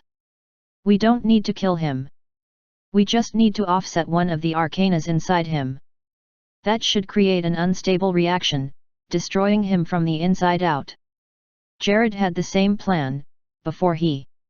Kazan stopped before she could finish. The mere mention of Jared clouded the faces of almost everyone. I understand how you feel, kids. He was a boy that showed so much promise and potential. Unfortunately, even the most gifted minds had to go eventually, some in worse ways than others. For now, though, let's go after Seal. She must have used a great deal of her power to bring the Nether here. She should also have no energy left to power her arcana replicas. Compared to them, Seal was pretty defenseless. With this in mind, the team moved in the direction of their target, hoping that their actions would end up saving everything and everyone they cared about. Asterisk. Asterisk. Asterisk. Seal's eyes widened in devastation. Her expression showed shock and fear, and her body was paralyzed because she was overwhelmed by it. I didn't know he was that strong. The martial blade god proved to be a more formidable threat than she had surmised. How could she have let him live to face her master? How could she have let the both of them fight? As she stared into the sky, spotting the supernova that stretched throughout the space that was beyond the world, Seal could feel her heart pound violently. She knew her master wasn't dead, but she just hoped his body wasn't completely damaged. Unlike his core self, his vessel could be injured. If that happened, then he would either be forced to appear without a vessel, or his vessel would become imbalanced, both of which were terrible outcomes. I am so sorry, Master. I should have interfered. She knew the Nether would have refused her assistance, and also, she was no match for the martial blade god. At this point, she hadn't seen anyone display that sort of power since Merlin. With a great deal of her power depleted, she was also vulnerable. If I'm vulnerable, and the Nether is vulnerable, that leaves us in a bad position. She thought to herself while gritting her teeth. It was all so infuriating. Why do people get in the way of my Saeeel? A loud voice emerged from a distance, and Seal recognized it instantly. Rho Alpha D Alpha N Nu Om. The owner was none other than Kazan. You. Sierra growled. She really wasn't in the mood for this. Kazan and her allies rode on their fortress projection, all of them grinning at Seal, ready to strike. TCH. They finally stopped a mere couple of distances between both sides. It seems your plan was once again thrown into the pit, and by one of your allies nonetheless. Kazan grinned, revealing herself as the roof of the fortress vanished. All those who remained present and accounted for focused their gazes on the lone Seal. Edward, Sarah, Sierra, Jerry, Yvonne, Lamy, Aurora, Jane, Dullum, Ziark, Gerard, Asa, Maro, Biruel, and Anna. With Kazan leading the charge, they were raring to go. You've had your fun with this world, haven't you? You've caused so much death and suffering. But now, your cult is gone, and even your master has been badly damaged by the strike of your own ally. Kazan knew it would take some time before the Nether fully recovered. Or even partly recovered. As a result, she and her team were going to end Seal before the Nether returned. Once the force of malevolence returned, she would enact the final part of her strategy. I just pray this body holds on for much longer. She thought to herself. Do you really think you've won? Seal narrowed her gaze on Kazan. For a second, perhaps two, there was silence. And then. Don't let her stall us. Use all you can on her. Kazan broke the silence with words, and her allies prepared for action. With the Nether gone, this was the perfect chance to. Hey. Sudden paralysis befell everyone who opposed Seal. In a mere instant, none of them could move at all. They could only watch with bulging eyes of confusion, as the skies darkened once more and an utterly despicable being descended from the heavens. Contrary to what any of them had thought, the nether wasn't in a terrible state, and neither did he look weakened in the slightest bit. He was miniature in size, about 5 meters tall, but that didn't seem to diminish his power. No, it was even the contrary. It was almost as if this body has acclimated again. I have evolved, and at the perfect time too. The nether grinned at his shocked audience. And now, it's time to continue from where we left off. Asterisk. Asterisk. Asterisk. Chapter 776. The nether stood above all who watched him in a completely new form.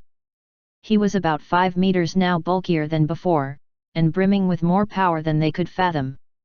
That martial blade god, he really had me running, didn't he?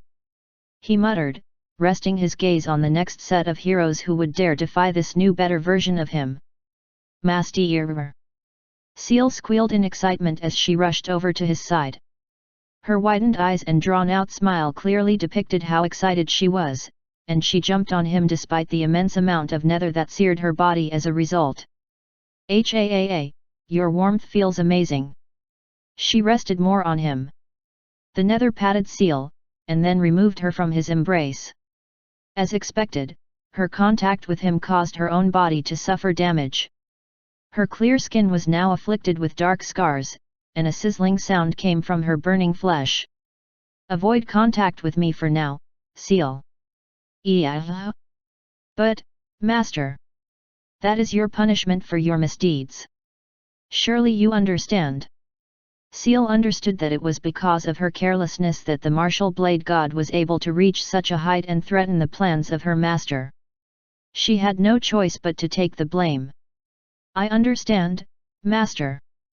Upon bowing, she still couldn't help but feel so enamored by the nether. Wasn't he so great? Despite the martial blade god displayed, it still couldn't stop the nether. In fact, he had only gotten stronger since then. That was the nature of the invincible master she served. Well, I better finish things here. It seems the process of consuming this world was interrupted because of the martial blade god, and Ether managed to resist me. I'll have to start all over. The nether murmured. With the current power he possessed, he would be able to achieve it within moments, but only if he chose to put his focus on the task. As such, he desired to eliminate any further potential threats. Looking at the group before him, he could only spot one. Kazan, you don't look so good. The nether grinned. Why you? Out of everyone in the group, Kazan was the only one who could still speak. The rest were too overcome by the nether's pressure that they could not do anything except watch the exchange while awaiting their inevitable demise. You look so pale. It seems you won't last much longer in that body of yours. The nether stretched out his hand toward Kazan, his smile unfading. He simply enjoyed seeing her painful expression, and watching her suffering. What do you have planned for her, Master? Seal asked with a wide smile. Her master wasn't the only one who felt indignant toward Kazan, after all. Just watch. With a mere flick of his fingers, Kazan screamed violently, and her body hummed with power. Golden energy radiated from her body, and everything converged into a single point. You won't win. You'll never win. Kazan growled amid her screaming. Sweat poured all over her face as the golden ball of light slowly escaped her body. The further it left her, the more lifeless she seemed. At this point, she was even struggling to breathe. There is always hope, Rho Alpha D Alpha. En Nu Om. The golden ball was yanked out of Kazan, or rather, Aloe, causing the body to fall to the ground instantly. The golden ball that now floated in the air glimmered so brightly that it was blinding. It slowly drew closer to the nether, who was grinning menacingly. That is Kazan's soul. Indeed. I'll consume it and destroy it in the most painful, most devastating way possible. She'll never join her comrades in the afterlife, and she'll suffer before she is returned to nothingness. The nether grinned. The golden light finally helplessly rested on the nether's grasp, and black gooey liquids began emanating from his palm, sucking the light in. In a moment of silence, Kazan's soul was sucked into the nether's body, doomed for unspeakable torments and unimaginable horror. A horror that the remaining audience feared. Rho Alpha D Alpha N Nu what about the rest? Seal asked the nether, her eyes gleaming as she watched the paralyzed allies of Kazan. They don't pique my interest. You can kill them for me and, hey. The nether suddenly stopped mid-sentence. His eyes suddenly widened, and black goo slowly began to fall from them. His body quivered, and the power within him slowly began to get unstable.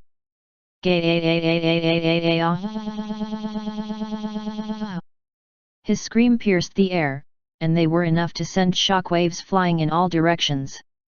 Master, what's wrong? Seal asked, her eyes pleading frantically.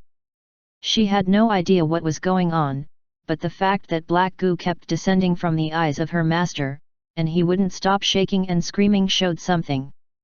If she had to guess, it would be unstable, imbalanced. My body, gah! Kazan, you bastard! The nether growled, overwhelmed by what was happening to him. Fortunately for them, Seal knew exactly what was going on. His body is experiencing an imbalance due to a reaction in his body. Did Kazan cause this? Yes, that must be why he mentioned her. But how? Damn it! This most likely means one or more arcanas have been compromised. Which one? Which arcana was hit? Seal asked in desperation. Which one do you think, you fool? Are you retarded? Gah! Of course, it's her arcana. Seal felt ashamed of herself for asking her master such a useless question. Of course, the only arcana Kazan would have been able to affect was her very own, the moon. Her bond with the arcana must have manifested once she became one with the nether. Was this her plan the whole time? Seal had no idea. Even she hadn't expected Kazan to make such a move. She understood one very crucial thing, though. If I don't act fast, my master's plans, his new life, they'll be forfeited. Asterisk. Asterisk. Asterisk.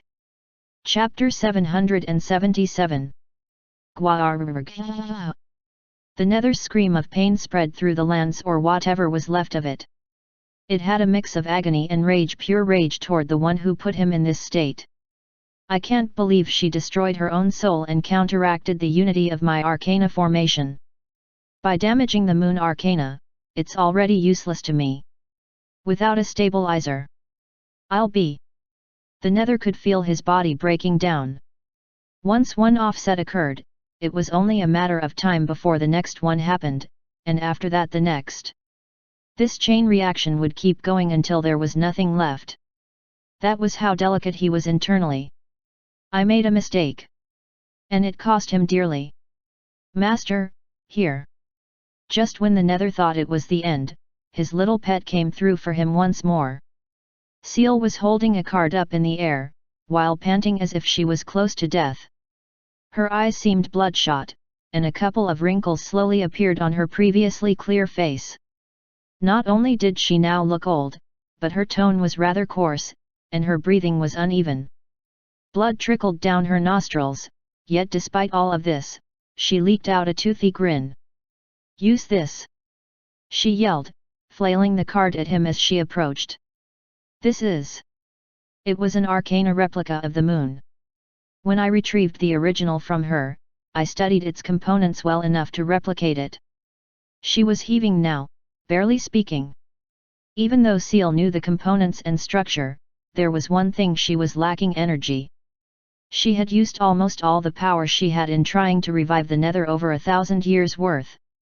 The remaining energy, coupled with the stockpile she had kept for herself in case of emergency, as well as the immense energy that kept her in her youth, was what she used to create this new arcana. It literally took everything out of her. Ha ha ha! You did well, Seal. This is why I love you so much. Yanking the arcana from her, the nether absorbed it instantly. Seal blushed hard, even in her older form, as she watched her master get well. He ejected the damaged arcana from his body, sending it plunging down into the darkened abyss. Now that a new one replaced it, he was now perfectly fine. Now that's more like it. Now full of health, the Nether could return to his menacing grin. Where was I? Ah, yes, kill them all, seal. I have no further use for these worms. He smiled, slowly ascending to the sky. Once he reached a certain threshold, he would spread his energy far and wide, thus consuming every single thing in this world. Once he got to the core of the planet, it would die. With that, he would have taken one part of the root. Once I take complete control over this reality, I'll have the properties I need to be whole. Haha. I can see it now. He ascended and left Seal below. Even in her weakened state, surely she would be able to deal with a couple of paralyzed fools. In fact, killing them off so prematurely would be an act of mercy, wouldn't it? They wouldn't be around to watch their world die. Asterisk. Asterisk. Asterisk. It felt strange how meaningless everything was. Anna realized that now that she was right in front of the jaws of death. The enemy was overwhelmingly powerful, and there was no further alternative left to explore. She, and the rest of her allies, were completely frozen. Their joint efforts ultimately amounted to nothing. In this situation, more than anything, she felt like crying. Her vision was stuck in a single direction, and that was the Nether himself. He must have ensured they were all staring at him as he ascended to destroy their world. The last thing she was going to see would be the monstrous actions of an absurdly powerful being who was immortal. They would watch as he consumed the world, all while his servant Seal executed them Rho Alpha D Alpha N Nu Om. To distract herself from these thoughts, even though her widened eyes could not close, Anna remembered the times when things were so simple. She remembered her family, how her brothers were so accomplished and she was allowed an almost unlimited reserve of freedom. She remembered how she befriended Edward, the pauper who had a nice personality and a strong will. Anna remembered how they both shared their dreams with each other, and how they enrolled at Lark to fulfill them. She remembered how Lewis Griffith had inspired her to never give up, and her childish assumption of not utilizing magic to surpass him. Then, Jared came along and changed everything. She remembered how they all hung out as friends, how they trained together, and how he helped them to become the best versions of themselves. The more she thought of it, the more it hurt her. She regretted her actions toward him in her time of grief, how she was so mean and angry at him, when it wasn't his fault. I'm so sorry, Jared. Perhaps she deserved this. Yes, perhaps this was her punishment for being so inconsiderate. You're amazing, Anna. A voice suddenly played over in her head. It belonged to the person who believed in her far more than she did herself.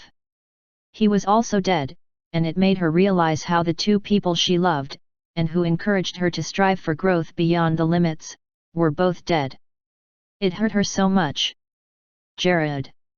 Kuzan. I'm so sorry. Perhaps it was best that they weren't here to see the end of the world, though. It wasn't as though they got to have peaceful deaths. Still, how she wished to see them again, especially the boy she loved with all her heart. Even now, in the brink of death, with her eyes forcefully witnessing the victory of the Nether, his image appeared in her mind's eye. Kuzan. Suddenly, a bright and blinding light surged through the area. It pushed Seal far away from the helpless group, who weren't so helpless anymore. The glorious burst of ether that just appeared had done the impossible. It made the group completely free from the Nether's paralyzing influence. And no way. Anna whispered, watching the golden light, like a flare, ascend into the darkened heavens, clearing it away instantly. My ring. The golden light emerged from her ring, and its power still resonated with her. She could feel the energy coursing through her veins, and a bright beam of hope shimmering in her heart. It seemed, even though Kuzan was gone, his will still protected her. That is, if that was the case. Wow! This is quite the mess. A voice emerged from the flare that ascended above. The voice sounded young, cool, yet playful. It belonged to someone still in their youth, perhaps late teens. I hope I'm not too late. The bright glow of the flare dispersed, revealing the man who was within it. Flashing a confident smile, while moving his gaze to the group beneath him, especially the short blonde girl who returned his gaze with hers, the returned Kuzan gave a wink and spoke with ease. Thank you all for waiting. I'm back now. Asterisk. Asterisk. Asterisk. Chapter 778. Some mysterious moments earlier. Where am I? Kuzan Midas was beyond confused. However, because he had no other words to express himself, he asked this question out of complete ignorance. The area surrounding him was literally covered in gold, golden floors, golden walls, golden ceilings, etc. Everything took on the luxurious color of gold. The stairs that led to higher ground stood in front of him, but he currently stood in a place that resembled a ballroom. It was very big, and the golden chandelier that hung above him illuminated everything in its luxurious splendor. He could not describe the shimmering beauty and grandeur of this place, even if he tried. Amazing! Was all he could whisper, and this came from the boy who had seen the beauty and glory of his own Midas Empire. Compared to the designs and beauty, this place seemed to have the upper hand. It was just so pristine and otherworldly, and yet something about it felt warm and welcoming. Despite all of this, though, confusion remained foremost. The last thing I remember is dying with Kido. What's going on?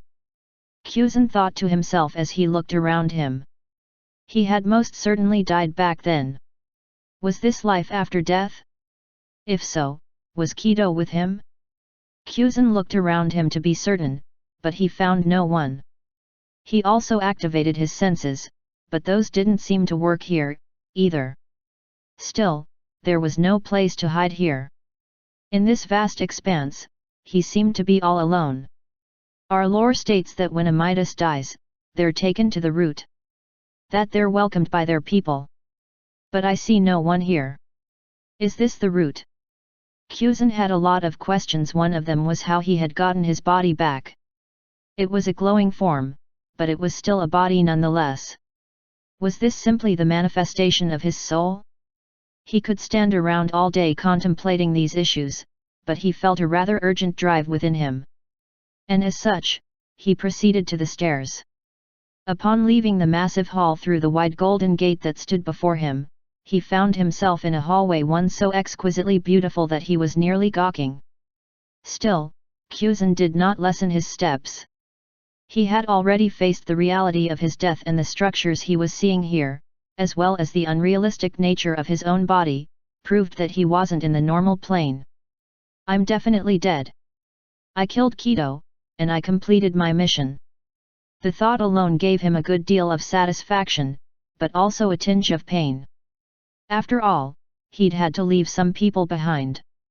In any case, let's find out more about this place, shall we? In this place, which resembled an elaborate castle, Kuzan could sense nothing. He couldn't use magic as well, so he was powerless. Despite all that, though, this warm feeling of familiarity and safety enveloped him as he traversed the hallway, and even when he had been in the ballroom, so he felt no unease. Rho Alpha D Alpha N Nu finally, after walking past the hallway, Kuzan finally arrived at an even bigger door. It had markings on the surface, a mural carved in gold.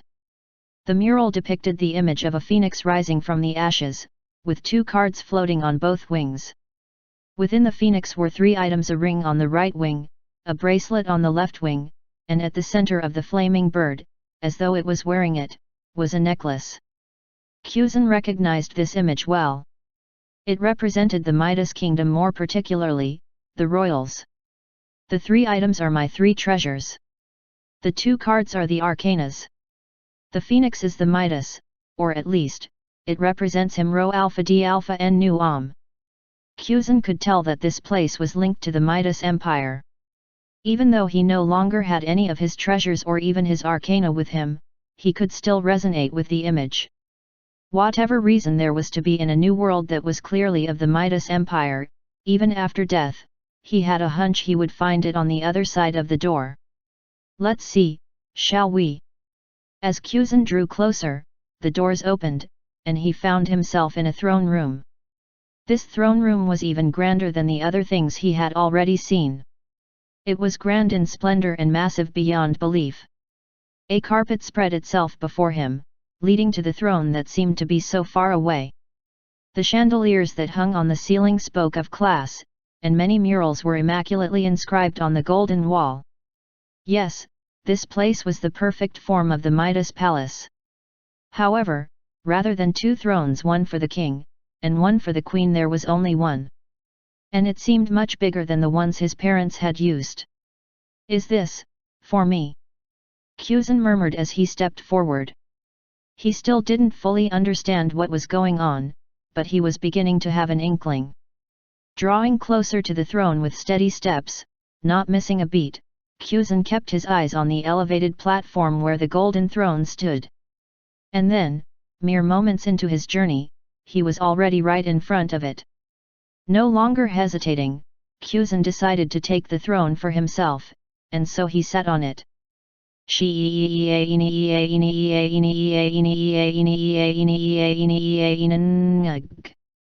That very moment, the entire palace brimmed with such brilliance that Kuzan thought he was to go blind because of it. He shut his eyes tight and clung to his seat, refusing to budge. For some reason, the throne seemed to call to him, and he did not want to part with it. Finally, once the light subsided, Kuzan felt at ease. He felt warmth unlike ever before. And also, he didn't feel alone any longer. Open your eyes, Kuzan. He heard a voice, one that shook him beyond words. He obeyed, and the moment he did, his eyes widened with both shock and joy. Standing before him were the people he had lost. All of them. Asterisk. Asterisk. Asterisk. Chapter 779. Dad. Kuzan was beyond stupefied to see his father standing right in front of him. Mom. His mother too. Both his parents stood beside each other, smiling so warmly at him. Fabian. Alara. Gus. His three friends, who had been more like the siblings he'd never had. Though, Kuzan remembered that he had often viewed Alara as a little more than a sister. To think they were all here.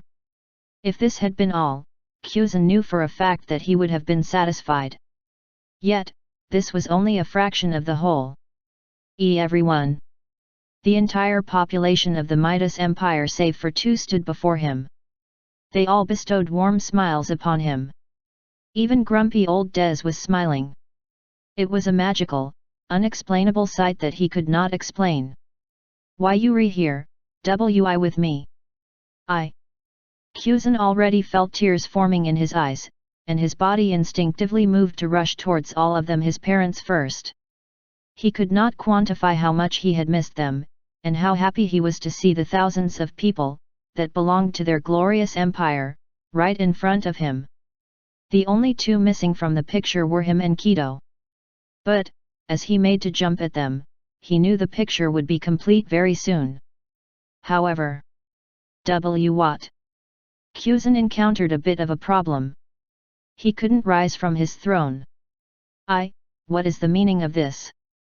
My parents. My friends. My people.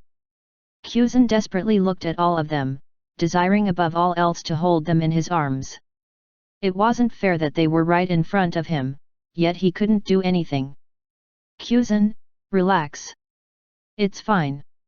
His father's voice echoed through the air, causing him to finally cease his fruitless struggle. If you stand up from the throne, you won't be able to get this message, which is why you'll have to wait it out. Sorry, son. His mother smiled warmly. Tears were already dropping from his eyes at this point. This was because he realized something very crucial, something he had discovered as a result of their words. They're not real. His parents, his friends, and his people, they weren't really themselves. This was a mere projection. Kuzan, listen to me. His father's voice brought him back from the distraught state he was sinking into. Just when he'd thought he was reunited with all of his people, he now realized that this was simply a message recording left for him after so long.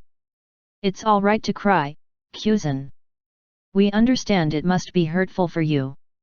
However, there isn't much time. We need you to listen. It seemed there was an important message they desired to pass across to him. Even though Kuzan was curious about what it was, he wondered what good any urgent message would do. I'm already dead. What else is important? But you're not dead, Kuzan. Not completely, anyway. His mother gave him a knowing smile and nodded slightly. What? You don't mean that? Indeed. The resonance of the two arcanas, the three royal treasures, and your soul, transported you to this realm that was built since the time of the ancient Midas Emperor Rho Alpha D Alpha. En-Nu-Am. Kuzan could not believe his ears. My soul got transported here, instead of the afterlife? And it was designed specifically for me to return this way? But why? This is the realm of the Emperor, and it is now a part of you? No, it is one with you. As you are the last Midas, this is now yours, all of it. Kuzan was still trying to wrap his head around everything when yet another bombshell landed. A portion of the souls of every single Midas, since the dawn of the Empire, resides in this realm. Only we appear to you because of your direct link to us. His father whispered, and the people behind his parents nodded. They all had distinct smiles and expressions, almost making them appear alive. As a result, you not only sit before the people you knew but also those of ages past, those who came before any of us. This is the final treasure of the Midas Empire. It is your inheritance. Kuzan felt that everything was so abrupt, yet he did not want to interrupt the dead not while they were still speaking. All of this is yours. The realm, the people, and that golden throne you are currently seated on. The power of the three treasures, and the two arcanas, are already yours as well. They were promising him so much power, but Kuzan could no longer feel any excitement about it.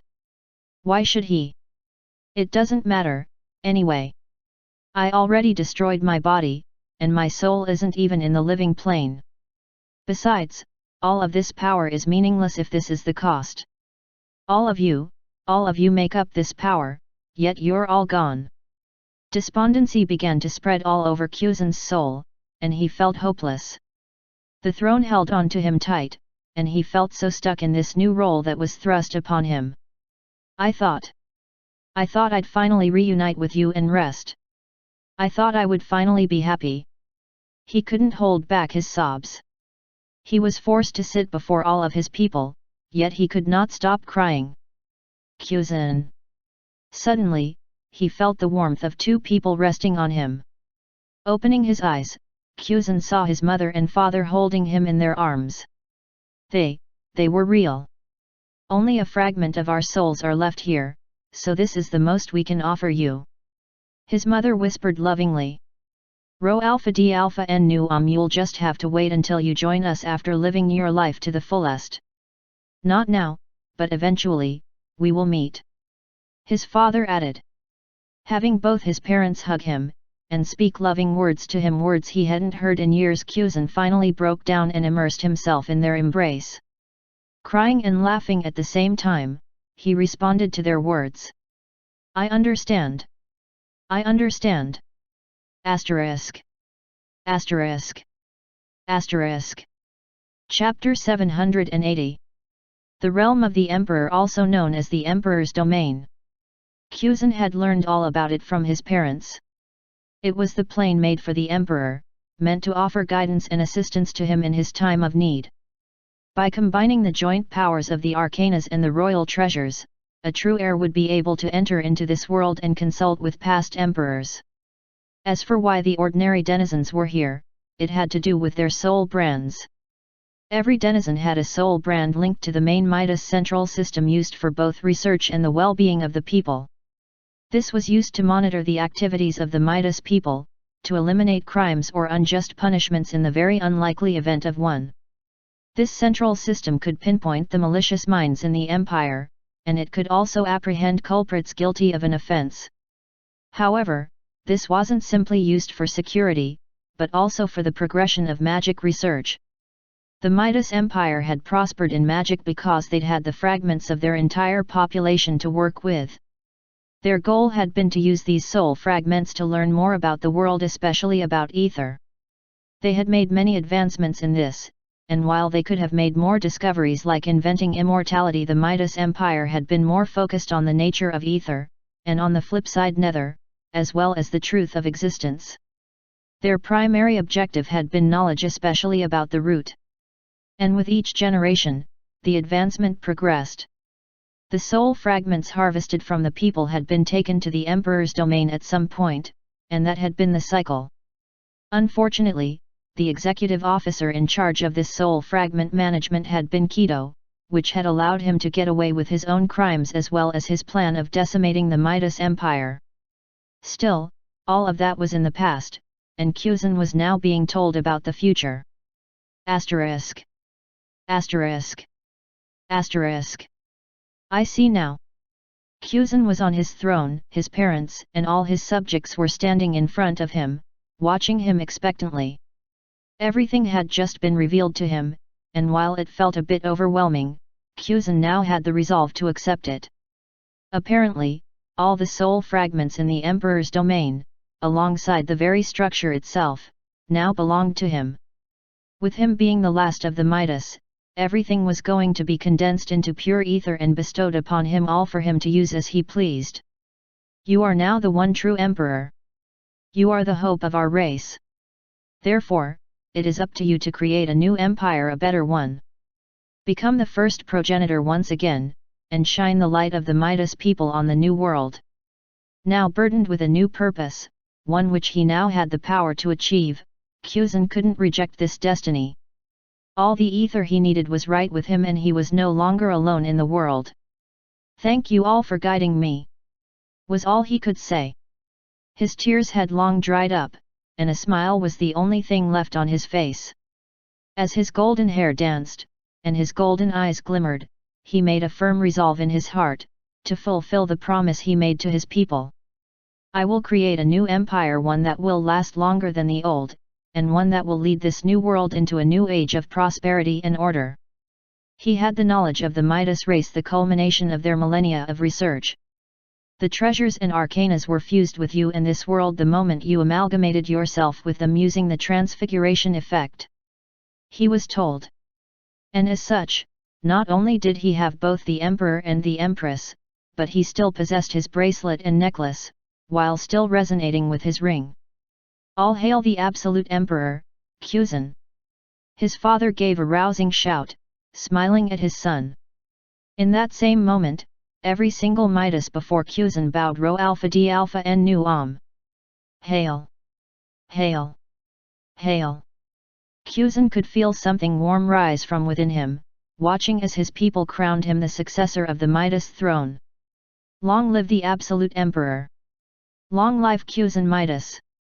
The legacy of the entire Midas race was now his to bear. Asterisk. Asterisk. Asterisk. The integration process came after his coronation. One after the other, the soul fragments of the people turned into golden lights manifesting as pure ether. Even the millions he could not see before representing the past Midas came into view. Some fragments were much bigger than others, and others glowed brighter. They all converged in a single location, forming a huge sphere that finally condensed in size until it became as large as a small ball. This small ball floated towards Kuzan, embedding itself into the boy's body.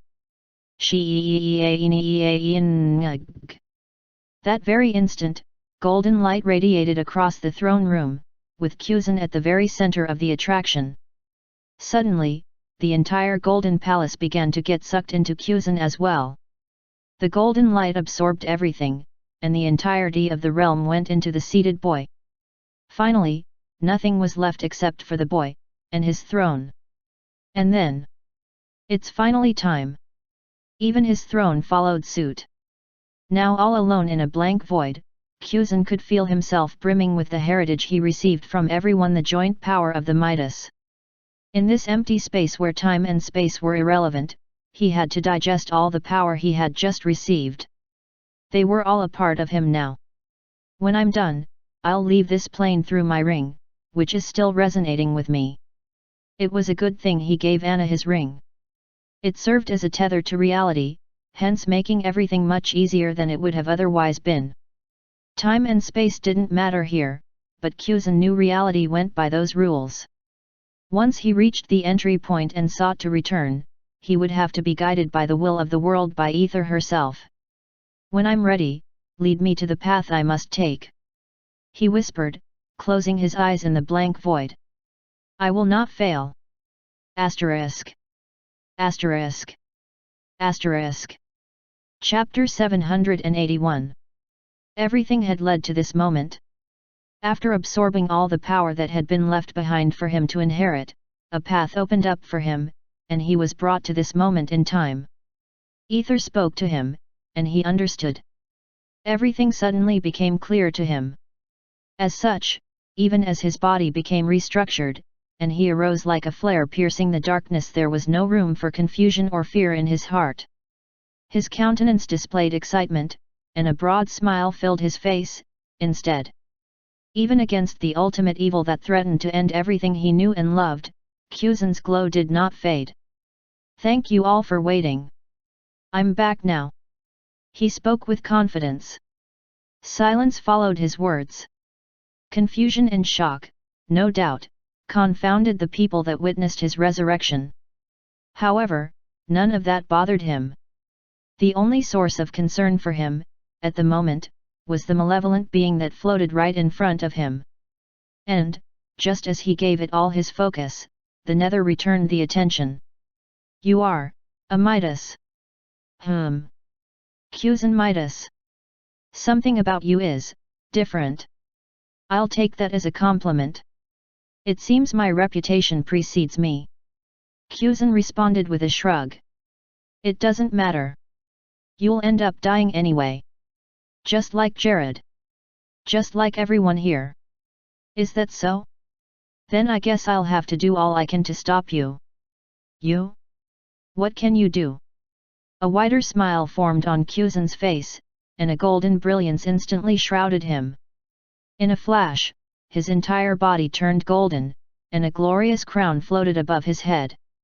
Adorned in a gold emperor's robe, along with the many nigh uncountable sparks of golden light that danced around him, Kuzan's majesty was revealed.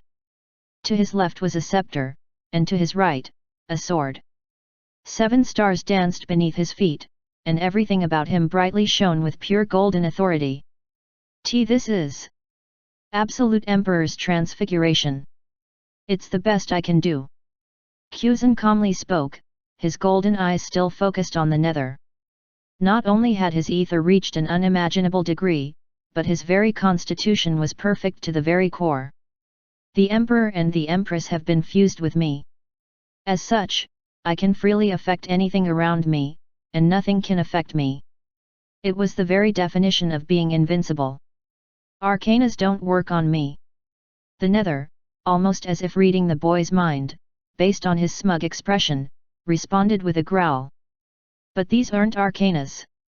At least, not anymore. They're now a part of me. You'd better believe that they'll work. Kuzan's energy kept climbing to a dangerous degree. You can't beat me. The nether kept his menacing glare intact. At this point, the dark clouds were already dissipating. Once again, the world's descent into darkness was interrupted. I know. Regrettably, even this power isn't enough to get rid of you. However, I can play my part, and stall you. Stall me? For what? At this point, a thunderous roar surged from the dark entity's lips. His eyes were wide with amusement, and the very world shook with each cackle he made. Dark thunders raged, and the heavy wind blew around like whips. His power was manifesting. Your heroes are dead. There is no one left in this world who can beat me. The only one who stands a chance is you, but your power is insufficient. The nether was right. I grow stronger by the moment, and I shall consume this world, becoming even more powerful. Every second you waste will only serve to make me more powerful. Stall all you wish, it shall only cater to my ends. Once more, he was correct. I will enjoy killing you, and destroying this world even more so than I enjoyed it the last time. Ha ha ha ha. The Nether kept up his laughter, drowning in the ecstasy of his assured victory. And then... Rho alpha d alpha n nu om. A gaping hole, the size of a fist, appeared on the Nether's body. Dark purple blood oozed out of the hole, causing the dark being to tremble in slight terror. Just slight terror. Are you done? Kuzen's voice echoed, his hand raised high for the Nether to see. Sure enough, dark purple stains could be seen on his golden fist at least, before everything dissipated as a result of the immense ether that shrouded him. I see what you did. The Nether mumbled, his wound healing instantly. A single blow, one that transcended even the speed of time, was sent to his body. That was what injured him. He's fast, thought the dark being. He would need to be more careful. Master. Seal yelled for him, but the Nether could not concern himself with her at this moment. He had to pay close attention to his opponent. Else. Take care of her. I'll handle the Nether. Kuzen told his allies and they all nodded. At this point, it was already clear to everyone just how capable he was. His speed, his strength, his overall power, everything had already transcended the bounds of humanity. The primordial stage. Kuzen was already within it, and he was not simply at the start line. You told me earlier that I would be stalling in vain, but you're wrong. Kuzen grinned. As he prepared for his next strike, and the Nether also made his move to respond, the Absolute Emperor was certain that help would come. He's not here now, but he'll certainly show up. It didn't matter how long he had to stall, there was no way the heroes of this world were all gone. After all, he was still alive. In a sense, anyway. Until he arrives, I'll be your opponent. Asterisk. Asterisk. Asterisk. HAAA. Naren sighed with exhaustion. His breathing was heavy, and his expression told the reason why. He was tired. Naren's body was trembling, and his usually composed facade was nowhere to be seen.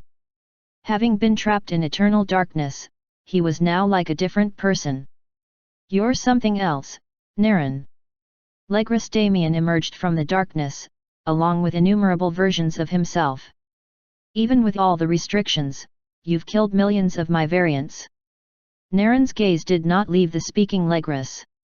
The dangerous glimmer in his eyes told of a powerful, unbreakable resolve.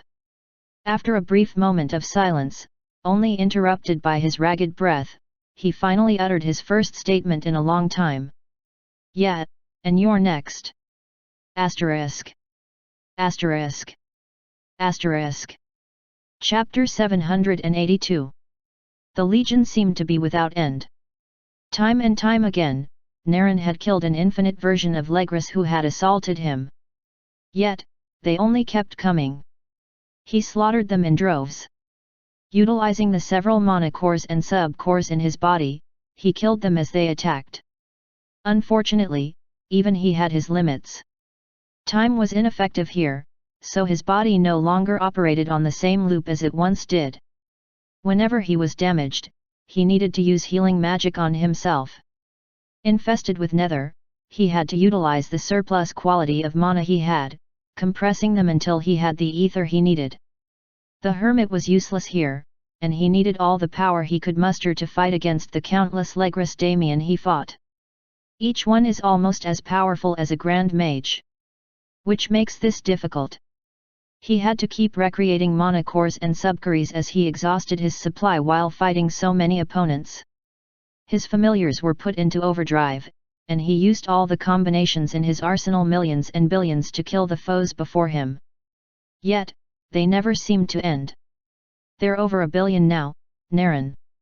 You've killed over 1 billion variants of me. Legris' voice echoed in the vast space. Nether pervaded every corner, and if he relaxed for even a fraction of a moment, Naren was certain it would consume him. You've badly damaged this limbo, you know. Damn, the damage is so extensive that it's unbelievable. To think you still haven't regained your full memories, yet you're this strong. I really need to end you quickly.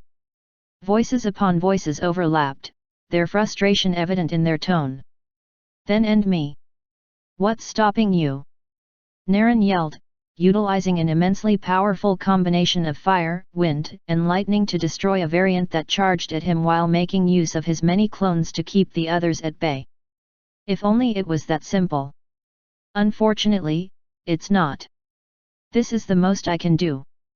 I can only do what I can do. All of these are me. We are one. I can only attack as much as possible. You're just too annoying. Like a rat. If only you weren't so strong. The only advantage Naren had was his quality, in opposition to their quantity. There was strength in numbers, but when all of them gathered to fight a far more powerful foe, it ended up as a stalemate. Legris couldn't beat Naren, but Naren couldn't kill Legris. This dance had continued for so long that both parties had lost track of time, both of this world and the one beyond it. You're already getting tired. A few more rounds, and I'll win. Your body can't handle any more. Whether I kill you, or you kill yourself, it doesn't matter. In the end, I'll be the ultimate victor. I'll finally rid myself of you, Naren. Ha ha ha ha. This burst of laughter pervaded the dark expanse, and it brought about something unusual from Naren. Keek. A chuckle. Naren was now still. He no longer resisted, but he simply stood in a single position. And, he was laughing. You're laughing. In this situation. What's so funny, Rho Alpha D Alpha?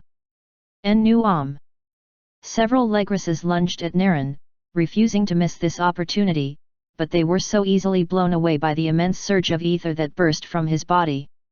Ha ha ha. You're being so wasteful of your ether. How much do you have? You're running low, aren't you? Finally given up. Come on, say something. Naren's chuckle only grew louder as Legris taunted him. Both voices overlapped until one finally overpowered the other due to its sheer volume. Soon, no one spoke or moved. Only Naren's laughter filled the dark abyss. It went on and on and on, echoing like the sound of a ripple in a boundless well. Then, it slowly came to a halt. Ha! Legris! Naren's voice still contained hints of exhaustion, but his relieved smile seemed to indicate otherwise. It was common sense to assume that he was in trouble, but why did it feel like it was the exact opposite? I've already gotten what I wanted. It took some time, thanks to all the interference you caused, but I finally got the hang of it. Legris, no, all of the Legrises felt confused. What are you talking about? They all chorused. Well, you know me, Legris, old friend. I hate losing.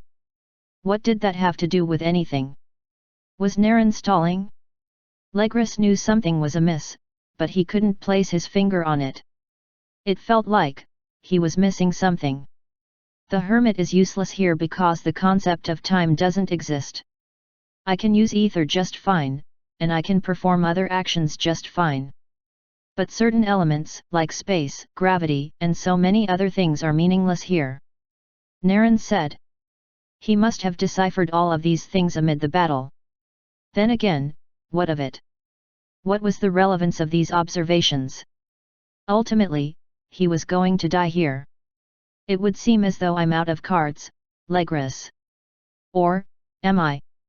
Suddenly, a card manifested right in front of Naren, shrouding him in grey-like energy. The glow was dull and small, but it slowly began to have more luster, more color. And no. By the time Legris realized it, the process had been initiated. It was already too late. No way. You. No. How could I have? This was what he had been missing this whole time. This was the error he had made.